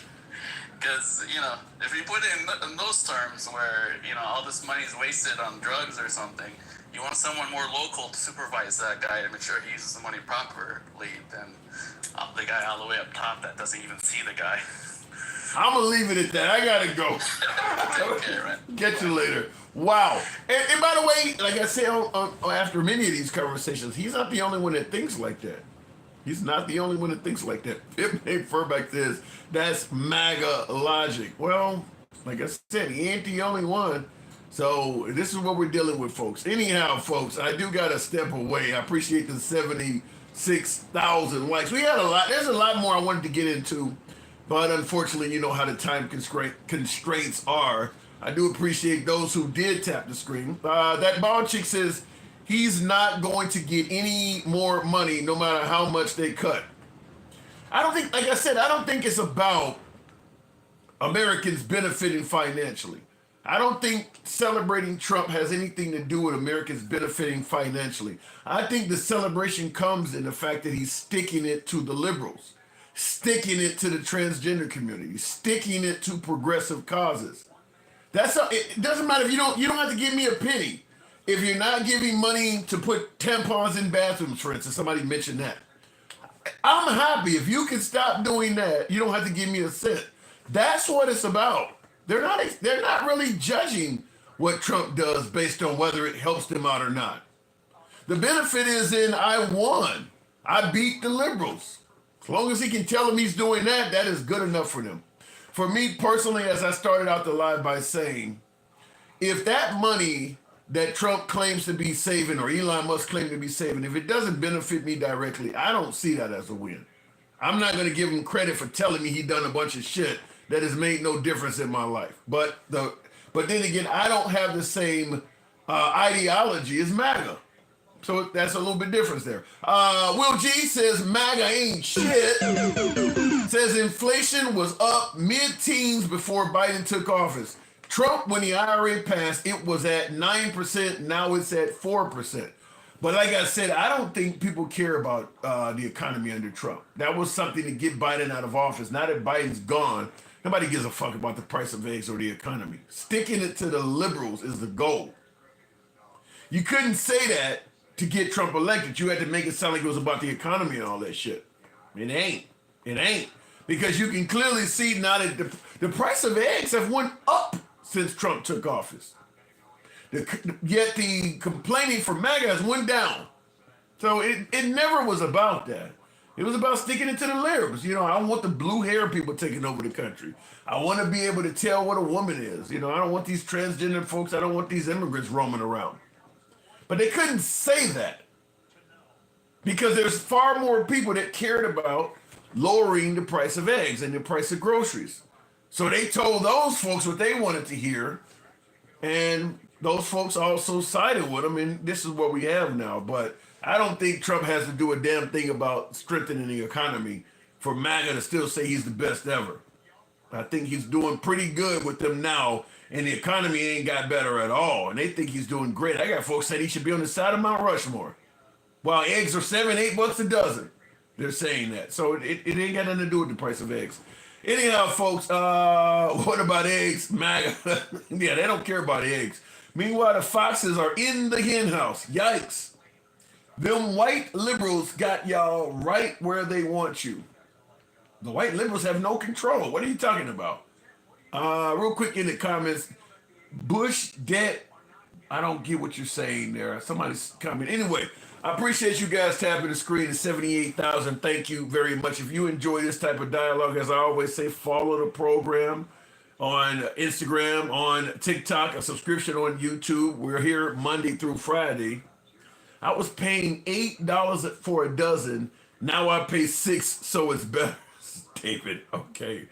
It depends on where you're at. Depends on where you're at. The price of eggs have went up under Trump in certain areas. Maybe in your area, you went from paying 8 a dozen to 6. I guess that's something to celebrate. I don't know, but Trump should not receive a presidential library when he leaves. He doesn't read anyway. Well, he's got to get a presidential library. That's part of the deal. I think even Nixon got that. Did he not? So Trump may end up with a presidential city by the time he leaves. I think they were trying to name highways and shit after him already.